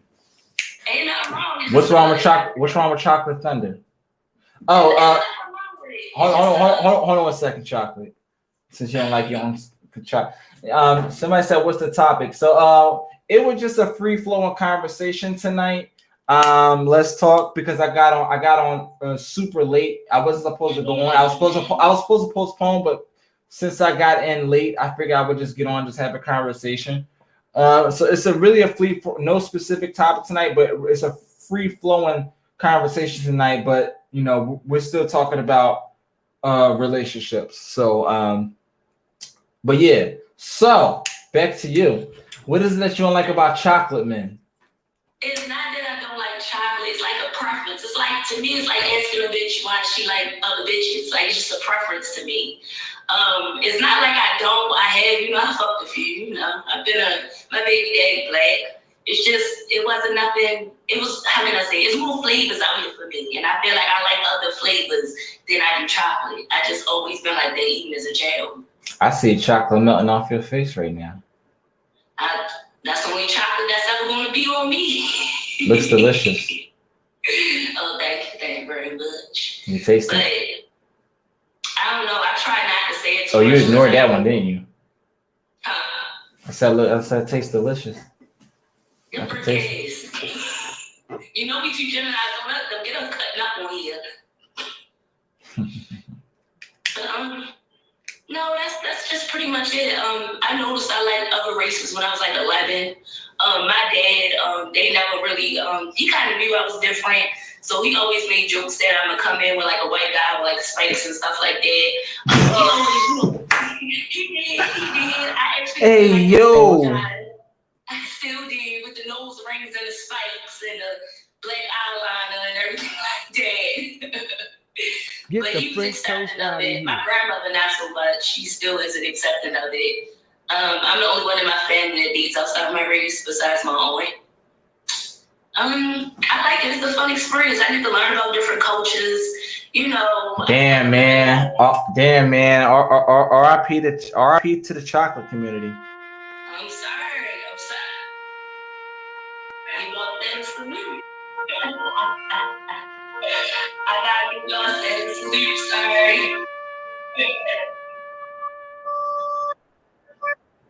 I'm sorry. But it's not to say I would never go bad. It just wasn't for me. It's not something that I like. I feel like it's wrong for me to be in a relationship with somebody and I know that I'm not going to give them fully what they deserve. So that's why I kind of like turning it down. So I think I did this with you before, just so the new faces can see. Let's do this with you real fast. Let's check your delusional score again. Okay. Let's old to you, new to them. Let's do it again. Oh, all right. Y'all gonna see how I'm really. Yeah, I passed this motherfucker. But that's what happened when you don't got no expectations. I think you said you were pansexual. Yeah, pansexual was gonna fly through flying colors. But listen, you have to answer the questions more directly. You have to listen. Everybody, I don't care what you say. Everybody has some type of standard and preference to what they want.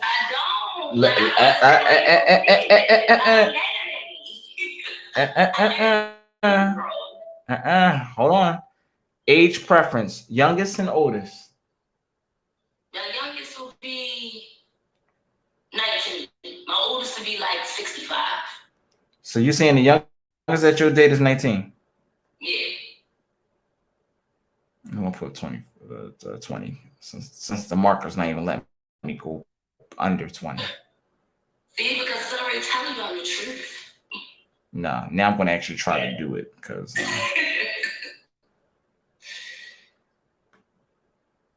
All right, are we excluding married people? Is they separated? Married is married. Are we excluding married people? Well, fuck, I'm married. I'm out here freely dating. I guess not. No. Okay. I mean. Did you say you're still married? You know I'm still married. We went over this. Okay, we didn't go over it publicly. Oh, well, public, everybody, I'm married. Goddamn it. Married since October 2016. Okay, so let me ask you this. Does he have to be a certain race? No, I like all races. No. You don't like all races. You don't like chocolate. I love chocolate. I like chocolate. I'm just not stuck on chocolate. Okay. Does he ever have the minimum height requirement? What's the give me something minimum height requirement? If you had a preference, what would be the height requirement? If you had a choice. I don't know, 6'6". So you want a man that's 6'6"? Yeah, I guess I like him tall. Why not? Okay. Are you excluding obese people? No. Okay. How tall are you? I'm 5'5". And your dress size? Fuck, I'm like a small, I guess. Like, are you a 1? Are you a 4? Are you a 20? Like, do you know your dress size? Waist. When you say dress size, you're referring to like your waist size. 4. So your dress size 4. Okay. So, all right, cool. And let me ask you this. On a scale of 1 to 10, how would you rate your face? No makeup, fresh face, out the shower, and you can't use 7. Oh fuck! God damn, I'm a shit. I say 8.5, motherfucker. I know I'm at. So you're gonna say 8. Okay. Okay. And men understand duty. Men understand duty. They true men understand duty. Let me say that. And there is and I know you don't want a broke person. So what is the minimum inquiry? Why would I want a broke person? I don't give a fuck. The nigga only got $2 in his pocket. Why would I not? Do you truly want somebody? See, this is where I gotta stop you right there. You cannot truly tell me that you prefer somebody who is broke. I'm not saying he has to be rich. I'm not saying he has to be rich. And I'm gonna hit. Saying you don't know me or my dating background, and trust me, I don't give a fuck. Okay. Money does not matter to me. All right. You got a day and money be going home. So I'm gonna set the lowest. I'm gonna set the lowest boundary. I'm gonna put any income. Okay, cool. Thank you. Okay, because they actually have an option on here to say any. Yeah, thank you. About time. So any marital status, any race, at least 6'6" tall, any weight, any income. Yeah.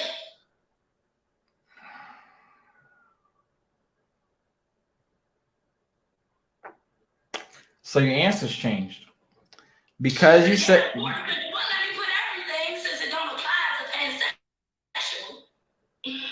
So you say he must be 6'6". You won't let me put dwarf. Does he must do he must be 6'6"? No, we don't got Okay, all right, we're gonna change the answer because just off of that answer alone, your delusional score went to 5.5, and it says you don't belong on this planet, and it says you don't belong on this planet. Yeah, no. You know what? First of all, up there because that's a superficial test. So let me change that answer. So you said it said so you're saying any height is okay. Yeah. All right, so let's find out.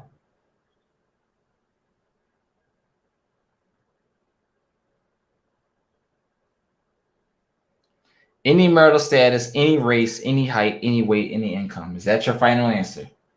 That's my final fucking answer. According to statistical data, the probability of a guy, U.S. male, ages 19 to 65, that meets your standards is 100%. Thank you. Your delusional score is 0 out of 5. It says, "Are you sure you are a woman?" Yes, I'm a. You know what? You know what? Since I'm spiritual, I might be just an alienated being because I must be blowing people's minds. I really have no fucking preference of anything. Whatever comes to me, whatever wants to, whatever's attracted to me, whatever want to see what I'm about, I'm open. I don't give a fuck. They full feet. All right, so let's look into to some deeper stuff. Give me 2 seconds. Fast. Go ahead. AGM days, yeah, that's definitely a vibe. Y'all go out here and live your motherfucking lives. Don't worry about that nigga got one arm or one leg. Don't worry about that nigga got one motherfucking lung. You go out there and go with the flow. And then one leg really out there, you go out there. Shit. One leg really ain't working out, you go ahead and get a motherfucker with 2 legs. That 2 leg nigga ain't working out, get a nigga with an eye patch. Come on now. We got options out here, ladies. We got fucking options. No scared. Don't be digging into that last lady thing. I rock this boat here. Let's talk about yourself now. Let's talk about yourself. So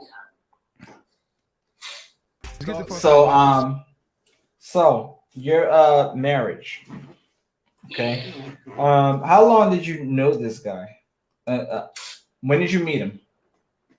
I think I had met him in like August of like 2015. I had met him in August of like 2015.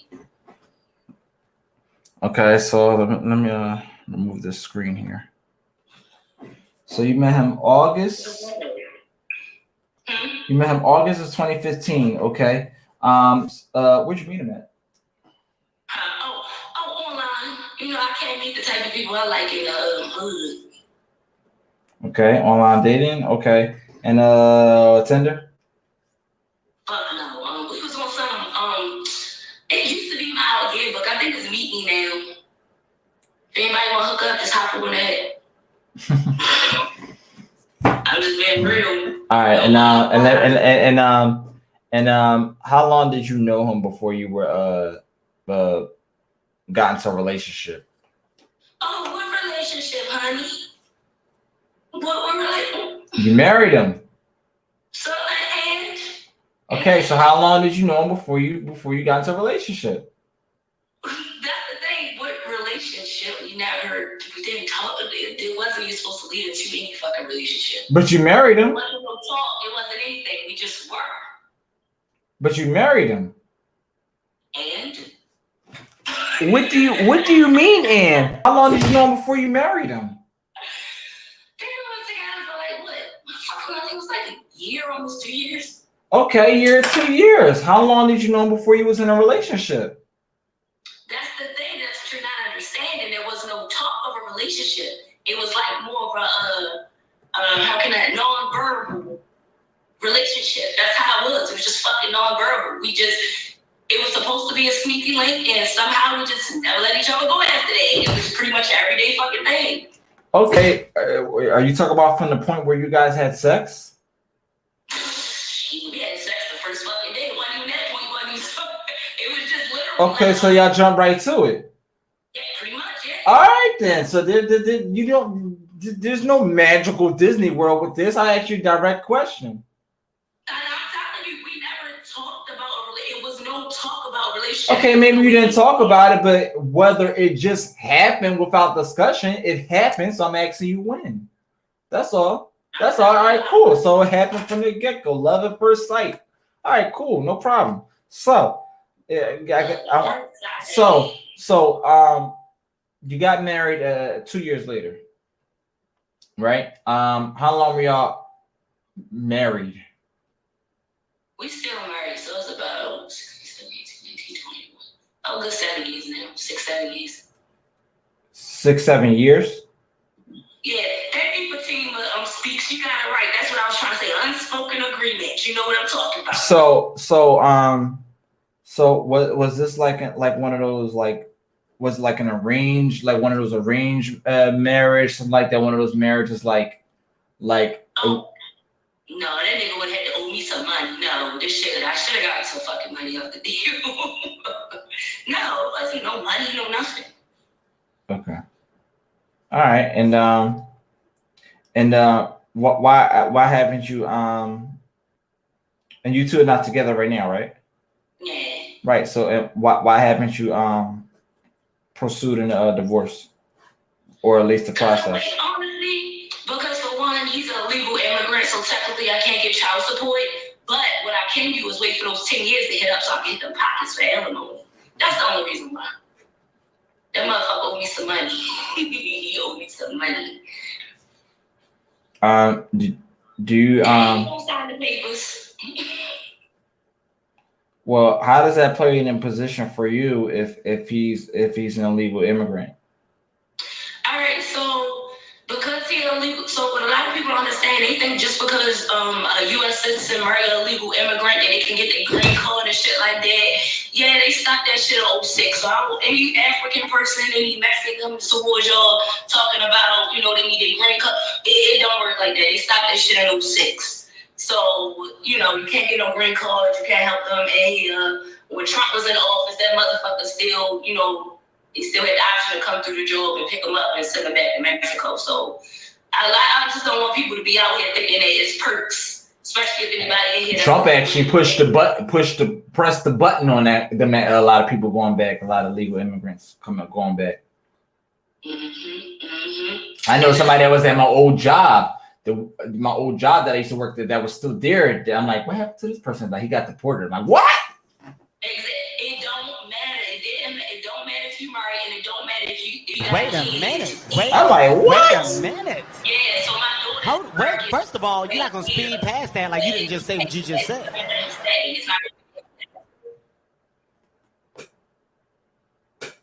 Wow, yeah, that shocked the shit out of me, man. Yeah, it don't matter. It don't matter if they got a child here. It don't matter if they stay here for 55 years. They still can get deported regardless. Mm-hmm. So when people make jokes about when they find out that I got a Mexican husband, they make jokes about arranged marriages. But no, that shit ain't. That's not how it works. No. Right. Gotcha. All right. So are you dating right now? Yeah. I'm on a break right now. I ain't dating shit. Well, how long have you two been separated? I'm asking for a reason. 3 to 4 years. All right, so you've been dating in between, right? Did you at least get the courtesy? No. 2 years I was single. I wasn't dating. Regardless, you said 3 or 4 years. We know we talking math at this point. So like between those 3 or 4 years, whoever you was dating, did you at least get in a courtesy to let them know that you was still legally married? That's the thing. Like I wasn't dating at all. 3 to 4 years. You haven't dated anybody in these 3 to 4 years. No, I think I've been fucking. Well, no, hold on. It was this one. That was like 8 months. All right, it was like 8 months after him. It was 8 months. 8 months after y'all separated? No, me and that person was together for like 8 months. So 2 years. Oh, okay. And how long after y'all separation before you met that particular person? It was 2 years. So 2 years after, and then I was with that guy. Okay. Did you give him the courtesy of letting him know that you were still legally married? From the rip. Okay, so he knew what he was dealt with. That's all I'm trying to say. That's all I'm trying to say, as long as he knows. All right. By the way, I'm married, just to let you know. Legally married, but. Yeah, legally married. I showed you paperwork. So, all right, yeah. So no problem. So, cool. I mean, I hope that works out for you, man, because that's a tough place to be in, but you put yourself in it. Man, shit, I love this motherfucker. He out there doing him, fucking around. I'm out here doing me. Bygones.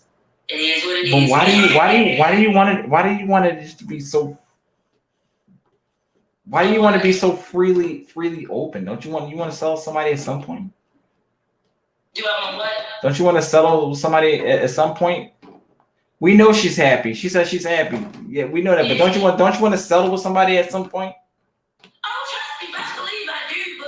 But until I meet somebody that's of my, you get what I'm saying? Somebody that I know that could be for me. Okay, so let me ask you some of the same questions. Let's level set this. What kind of man are you looking for? I'm looking for a man, because like I said, I grew up with my dad, and, merge and stuff like that, my family. I need somebody that's not going to fold when shit go down. I need somebody that if I feel like restless or something like that, they can take the reins and I know they have full control. So when it's time for me to mentally come back in, I can go ahead and take over the reins. I need somebody that's open towards communication. That's okay with us having a disagreement, come back and talk this shit out. I need somebody that want to do the shadow work. I need somebody that, Pause. Elaborate on what you mean by shadow work. Shadow work. How can I say it? What happened in your childhood? How did it affect you in your adult life? How can you change? Are you willing to change? Are you ready to face those demons? Because a lot of stuff that's hard. So you want somebody who takes accountability. Yeah. Or somebody who's open to try. Yeah. Because you understand that humans are not perfect. Okay. Yeah, I need somebody just as open as me. Okay. And not as me. Okay. How many children do you have? 2. 2 children. How old are they? 5 and 1. What? No. My bad. They just had birthdays the same month, so 6 and 8. So 6 and 8. Same baby father. My baby father I was with for 6 years. With my first daughter, she was planned, and my second one is with my husband. Okay. So how old were you when you met the first child's father? I was 15. So we was like high school sweethearts. We dated from the time I was like 15 to like maybe 19, 20. Okay. How old were you when you had the first child? I was 19 when I had my first one. Okay, 19. How old were you had the second one? I was 21. 21, 20. Yeah, because you said 6 and 8. Okay. Yeah. All right. So okay. Why didn't it work out with the first one? How can I say it? So we was fine. Don't get me wrong. He was the chocolate one. So I like his personality. He vibe real good. But his issue was once he got to a certain point in his life, he how can I say it? Women started gravitating towards him. So it was like I was with him from the beginning. And wouldn't nobody, look his way. But as soon as he, had got more established himself and everything like that, he kind of lost his way. He kind of forgot who was there for him, from the jump. So, he started like cheating and, just doing little dumb shit. So I just got up and left. So that's what happened with him. I just said, yeah, it wasn't. Because I was like, because I knew he wasn't my person. Like, energetically, I knew this just was not my person. After you had the child, right? Yeah. Does your child still does your child still have access to the father? Oh, always. They like this. Okay. They like this. Yeah, he's a very good father. I picked very well. You have a good. So y'all two have a good co-parenting system. Oh, co-parenting is fine. We have a mediator. So what we did was we used my grandmother as a mediator. So anytime that he want to come get my daughter and stuff like that, he'll call my grandmother. My family loved the shit out of him anyway. So you get what I'm saying. It's very a good co-parenting thing going on. He want his dad anytime he wants to. My grandmother just let me know, and I know what day it is. Get our clothes together, go on with your father. Okay, so no need for child support, none of that, right? No. Okay, all right. Just asking. And y'all have a split schedule. Do you have like a split schedule of like when a child is with the father, when he's with you? Well, actually, it's no schedule. It's like I make my own schedule for real. But for him, it's just how it's scheduled for real. Like it's whenever he want to go get. Does your child understand the nature of what's going on with you and him? Yeah, he actually recently broke up with his fiance, so I've been talking to her about it because she really liked her. But yeah, I mean. Yeah, because nevertheless, it still becomes hard for children who doesn't grow up. Individual child who doesn't grow up in that dual parent household. Yeah, so me and her father had ended up breaking up when she was like 1. But as far as my daughter, like she really how can I say it? She wiser than her age, so she already understood like mommy and daddy not together. But to her, she really don't care because she get the same love. If you get what I'm saying, it's like. And she's still she's still active in the. With the father. Okay. All right. As long as it's something there. Now as far as two children, two baby fathers. We went over the things that you were looking for. You want someone. You want a strong-headed man. Who's an open communicator. Hard worker. You sound like you want all the regular things. Like somebody who's accountable. All right. So you want those things, and you're and how old are you? 28. 28. Okay, 28. Okay. All right, cool. So you're just like kind of like in the danger zone, like between age 27, 35. You're just like in the dead beginning of the danger zone. All right, so cool. So where you have to focus like a laser on the outcomes that you want in life. That's the danger zone from ages 27 to 35. So you're just getting to the danger zone. So, all right, cool. That's the things that you want. But like I told the last lovely lady that I spoke to, you want these things. If you find that man that checks all your boxes, okay. What is it? Answer this question. What is it that you can give to him that you have not given to the last men? Oh, the whole motherfucking table. What's the whole motherfucking table? Because I don't see a turkey on this table right here. Let me tell you something. The whole motherfucking table. Peace of mind, elevation. We gonna go places, boo. We gonna be Jay and Beyonce out this bitch. Inspiration. Whenever they feel down, I'm right there. Like, come on, boo. Let's get it. Let's go. And I'm trying to go forward. Like, I'm trying to see. I want my man to be the utmost best in his motherfucking life. If that man checks your box, let me ask you this question. If that man checks all of your boxes, are you willing to lower? Because keep in mind, if that man steps into your life, he is stepping into your life and taking you and 2 offsprings that don't belong to him. So if that man checks all your boxes, understand that women control access to sex and men control access to relationships. So if he checks your boxes and accepts you in, are you willing to lower your expectations to level set and be happy with him?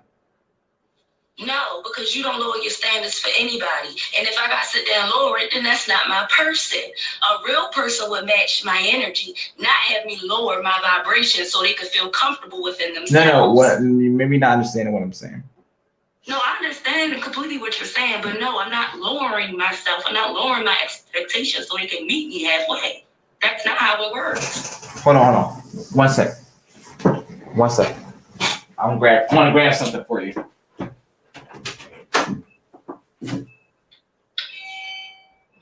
Oh, fuck, I forgot what floor I was on. Shit. I was on 8. So I'm on 8. Fuck.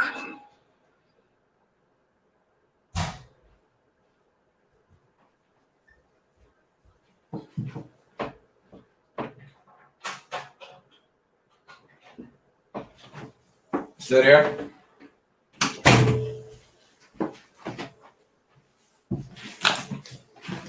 Oh, shit.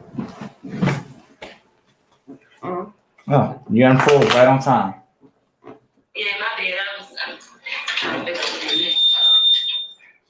Hold on.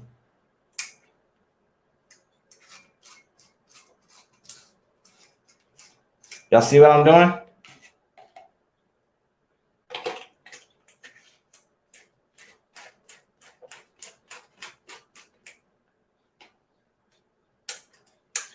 Fucking room was I in? Hold on.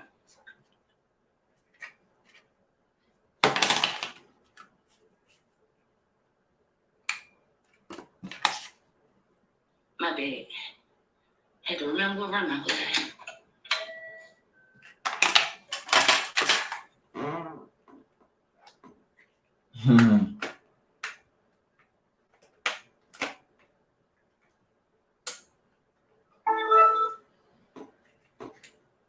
See if I see one of these remote controls will work for this. Yeah. You're lucky I can't find my remote control, cause this light changed different colors, and now I'm about to put you in the hot seat. Don't put me in the hot. But yeah, I'm gonna turn this off. But yes. So what I'm asking, what I'm trying to ask you is, are you willing to level set yourself as someone who has children versus someone who he could pick that doesn't have children? I'm not saying lower your I'm not saying lower. I'm saying, are you willing to be a little more realistic? Are you willing to level set yourself as someone who has children versus somebody that he could pick who doesn't have children? If that makes sense. All right, so I get what you're saying, and yeah. I ain't got no kids love me. So why would it even matter if he had kids or not? Well, I'm confused. Why would they even matter? I'm saying that because why would they even matter? Because I'm putting you into the mindset of how some men think. If he chooses you, right? Just think. I want you to think outside of yourself.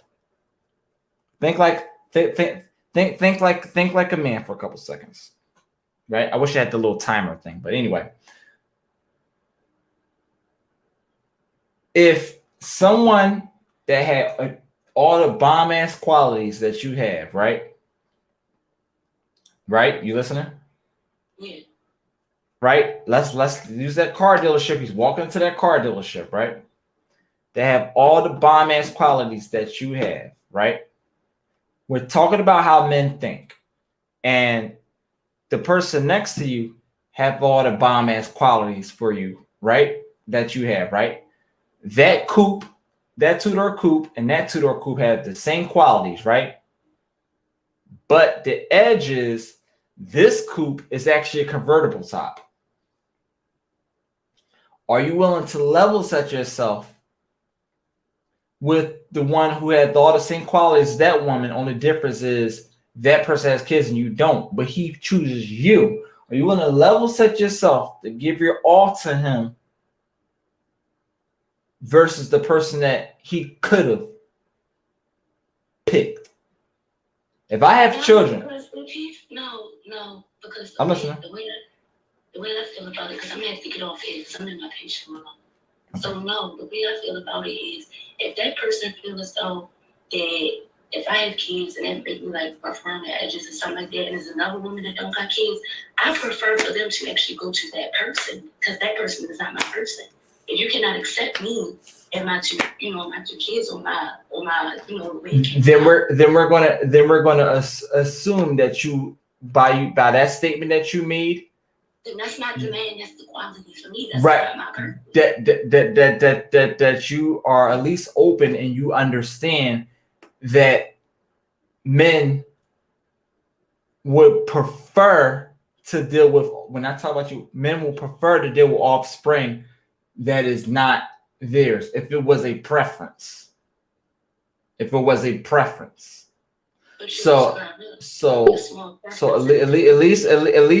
you're open. At least you're open and understanding, and that's and you know, men don't ask for much. You know, at least you're open up for understanding. So, men, if you're out there listening, to this, hit her up her DM. She's open, and she's open. I gotta get off. All right. I'm gonna hit you off when I get off. All right. At least she's open. That's the most important thing. At least she is open. You have to be open-minded, and like she'll get what she's looking for. As long as she has that open mindset, definitely. I can get one more person on here. Let's see if I can get one person on here before I go off. Take a little cat nap.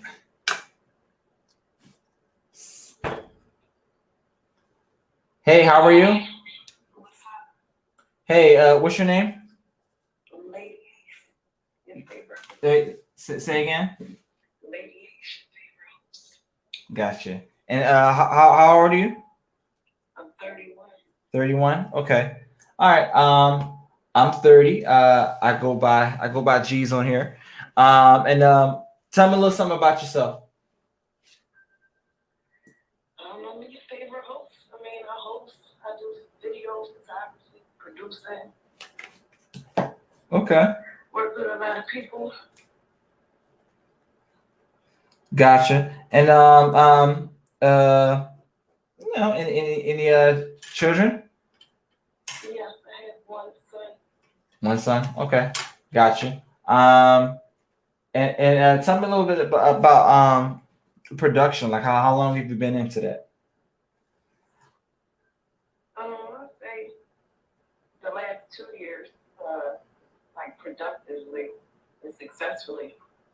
Okay. Yeah, because I've been doing it for like since April last year, and let me tell you something. I love it. Like this is not for everybody. You have to really truly love what you're doing to be in this field. Yeah, I agree. And so it's kudos to you, man. And I want to definitely I'm going to check out your definitely going to check out your platform. Are you on YouTube? Yeah, tap in with me. My website, YouTube Philly, Traffic Paint Philly TV, my own Traffic Paint. It's my franchise. I host. Oh, I heard of them before. Yeah, I host. Well, I own a franchise in Pennsylvania, so I host Traffic Paint. You know, events, people come out, plus paint perform. I have local artists come out and showcase their talent. So if anybody's ever to look and perform, I do entertainment consulting. I do work with a few different artists. Tap in with Jay Taylor. It's one of the artists I work with. I shoot a few of her videos. I do creative director. I do a little bit of a lot in management and entertainment. And if you're looking to start your LLC, holla at me. Okay. I know that's right. That's right. GMD stands for Get Money Diva. You heard y'all heard of y'all. I'll make you famous. She said she'll make you famous. Shout out to Fatima. She said she'll make you famous. We have to distribution deals. You got a song that's on SoundCloud and you don't have it out yet. You want to get it out? Tap in with me. I got an artist. Shout out to A1Geez. That's fire. I produced. I'm sorry, I didn't produce this song. I released this song under my company, and I also did the cover art. You need cover art for your album. I do graphic art design. I build websites. I actually built mine. I built 2 of mine. Working on the 3rd one. I do artist. Development. I can build your website so you don't just have to sell your music on Apple and Spotify. Okay. You can actually sell your own music on your own website and generate revenue. Nice. I know a lot of people looking for that. I mean, tap in with me. Myself included. So how did you hear? So how did you hear about me? Did I follow you or something? Actually, I'm not sure. I don't really play social media. Because I follow so many people. Click the follow. If I see if I'm in somebody else's live and I see a comment that interests me or had me led, I'll click the follow thing. So 9 times out of 10, I probably followed you first. I don't watch people live, so I'm up. I be doing shit, and I was trying not to work right now because I got some videos to edit. So Got you. Well, let me jump on. This is the time where you can interact and engage with people and build your network. So I wanted to tap in with you and see what you was talking about, whatever. I appreciate you popping on here. I'm definitely gonna reach out to you as soon as I get off from here. Definitely, because you definitely have a lot. Thank you very much. No problem. You definitely have a lot to offer. You have a ton to offer. You gotta be in an asset. I believe assets over liabilities, and turn your liabilities into assets. And if you can't do that, then you just figure it out. Be around people that can't. And like I was telling the first woman that I spoke to, life is about people and the law of the universe. That law of the universe, you have to give more to the world than what you would expect to get in order to get more out of them in return. So you have to give first. Give more than what you're worth. How to be a bitch, Right. Be a bitch unapologetically. It's 5 pages. Tap into that joint on Amazon. And it teach you how to get what you want in a nice way. How to be stirs that boundaries with people and get what you want, but not be nasty about it. Right. Definitely. How to be a bitch unapologetically on Amazon. Gotcha. And I'm gonna add you to my group as well too. My podcast. I have a private podcast group community where I send notifications. They're pretty interactive with each other. They're always the first to get all the notifications when I go live on YouTube. If I have any type of special content coming up outside of me podcasting and stuff like that, like this, it's my private groups. It's not just for anybody. It's not just for where you just add anybody. Literally, I handpick these people one at a time and add them into my atmosphere. This atmosphere. Okay. So definitely. I'm always looking at network. Gotcha. All right. So yeah, appreciate you. I'm gonna go ahead and close off of here. All right. Well, thank you. Thank y'all. All right. Be blessed. Nice. Yeah, man. So definitely that was a good conversation that we had. I'm gonna start looking into morning shows too, because I see a lot of people are up in the morning, getting ready for work, stuff like that. So I'm gonna consider that as well too. I started to notice that a lot of people are up here doing it. Let me be fair. Let me get you back on here, because I did tell you I would get you back. And say the best for last. Say the best for last.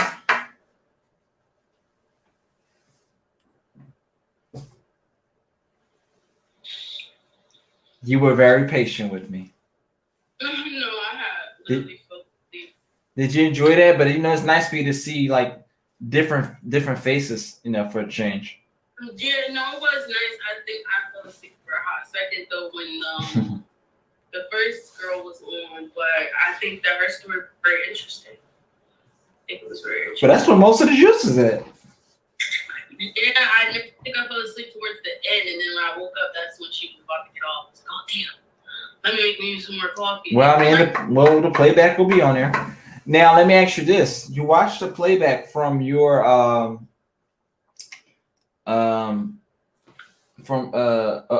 yours. Tell me your thoughts on that. It was so weird because like what you said, like how basically when I hear it, I'll hear myself in a way that's kind of like, oh, do I really sound like that? Like, did I really say all that stuff?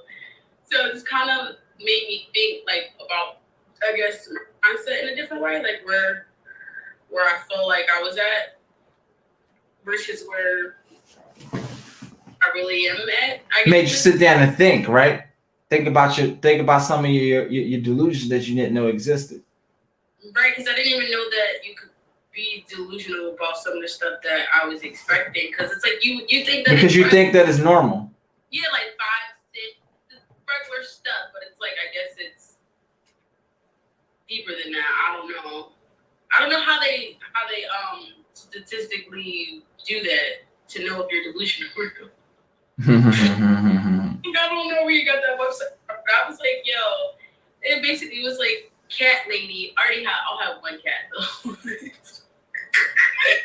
I'm like, I guess I shouldn't get 2 cats. Get the I was French gonna get toast cat out for of my here. cat, basically keep my cat company with my workers. But, like maybe I shouldn't get like 2 cats because of what it is. No, I still might get her a cat though, but I don't know. I feel like that's one of my biggest fears. Is kind of just like growing old alone, like especially since they say Black women aren't desirable. I don't see why we're not desirable when we are the blueprint to everything and why people do certain things. But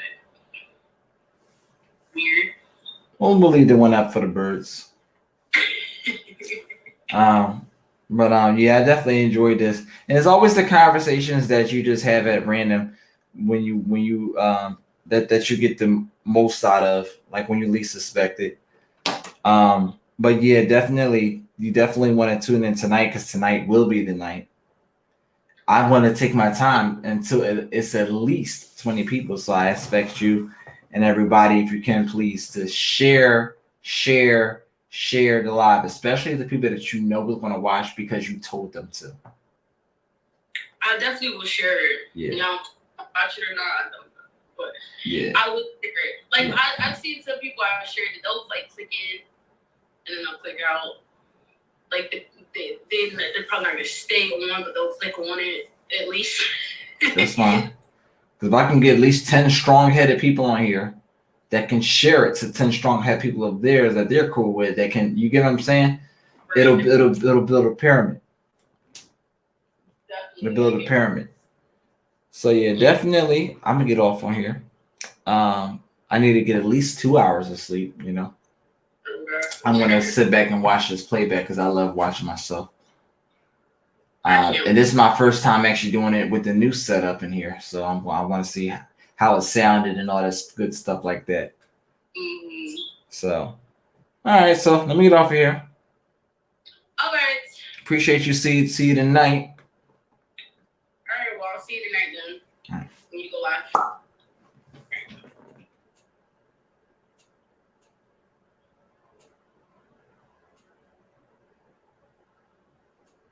All right, y'all. So that's it, man. We're going to be live tonight, 10 p.m. Eastern Standard Time. If you're Central Time, that's 9 p.m. If you're Mountain Time, that's 8 p.m. If you're Pacific Time, that is 7 p.m. You do not want... No, I'm wrong. Let me start over. If you're Eastern Time, 10 p.m. If you're Mountain Time, 9 p.m. If you're... So there you go. Central, Mountain, Pacific. So 9, 8, and 7. So I was right. I'm not crazy. So if you're Eastern Time, 10 p.m. If you're Central Time, 9 p.m. If you're Mountain Time, 8 p.m. And if you're Pacific Time, 17 p.m. 7 p.m. We're going to be talking about me. I am the topic. We're going to be talking about my past relationships, and the topic is going to be, and it's going to be a different case scenario every podcast. This topic series is pretty much, this one's going to be called I Don't Talk Shit About My Exes Because I Picked Them. I don't talk shit about my exes because I picked them. Once again, it's going to be called I Don't Talk Shit About My Exes Because I Picked Them. Thank you guys for tuning in to Relationship Talk with G's, where a conversation is aimed to keep you pleased. I'm your boy A1Geez, and you have been welcomed into the Guru's house. But now it's time to put your shoes back on. And as always, you don't got to go home, but you got to get the hell up out of here. Deuces. We are over and out.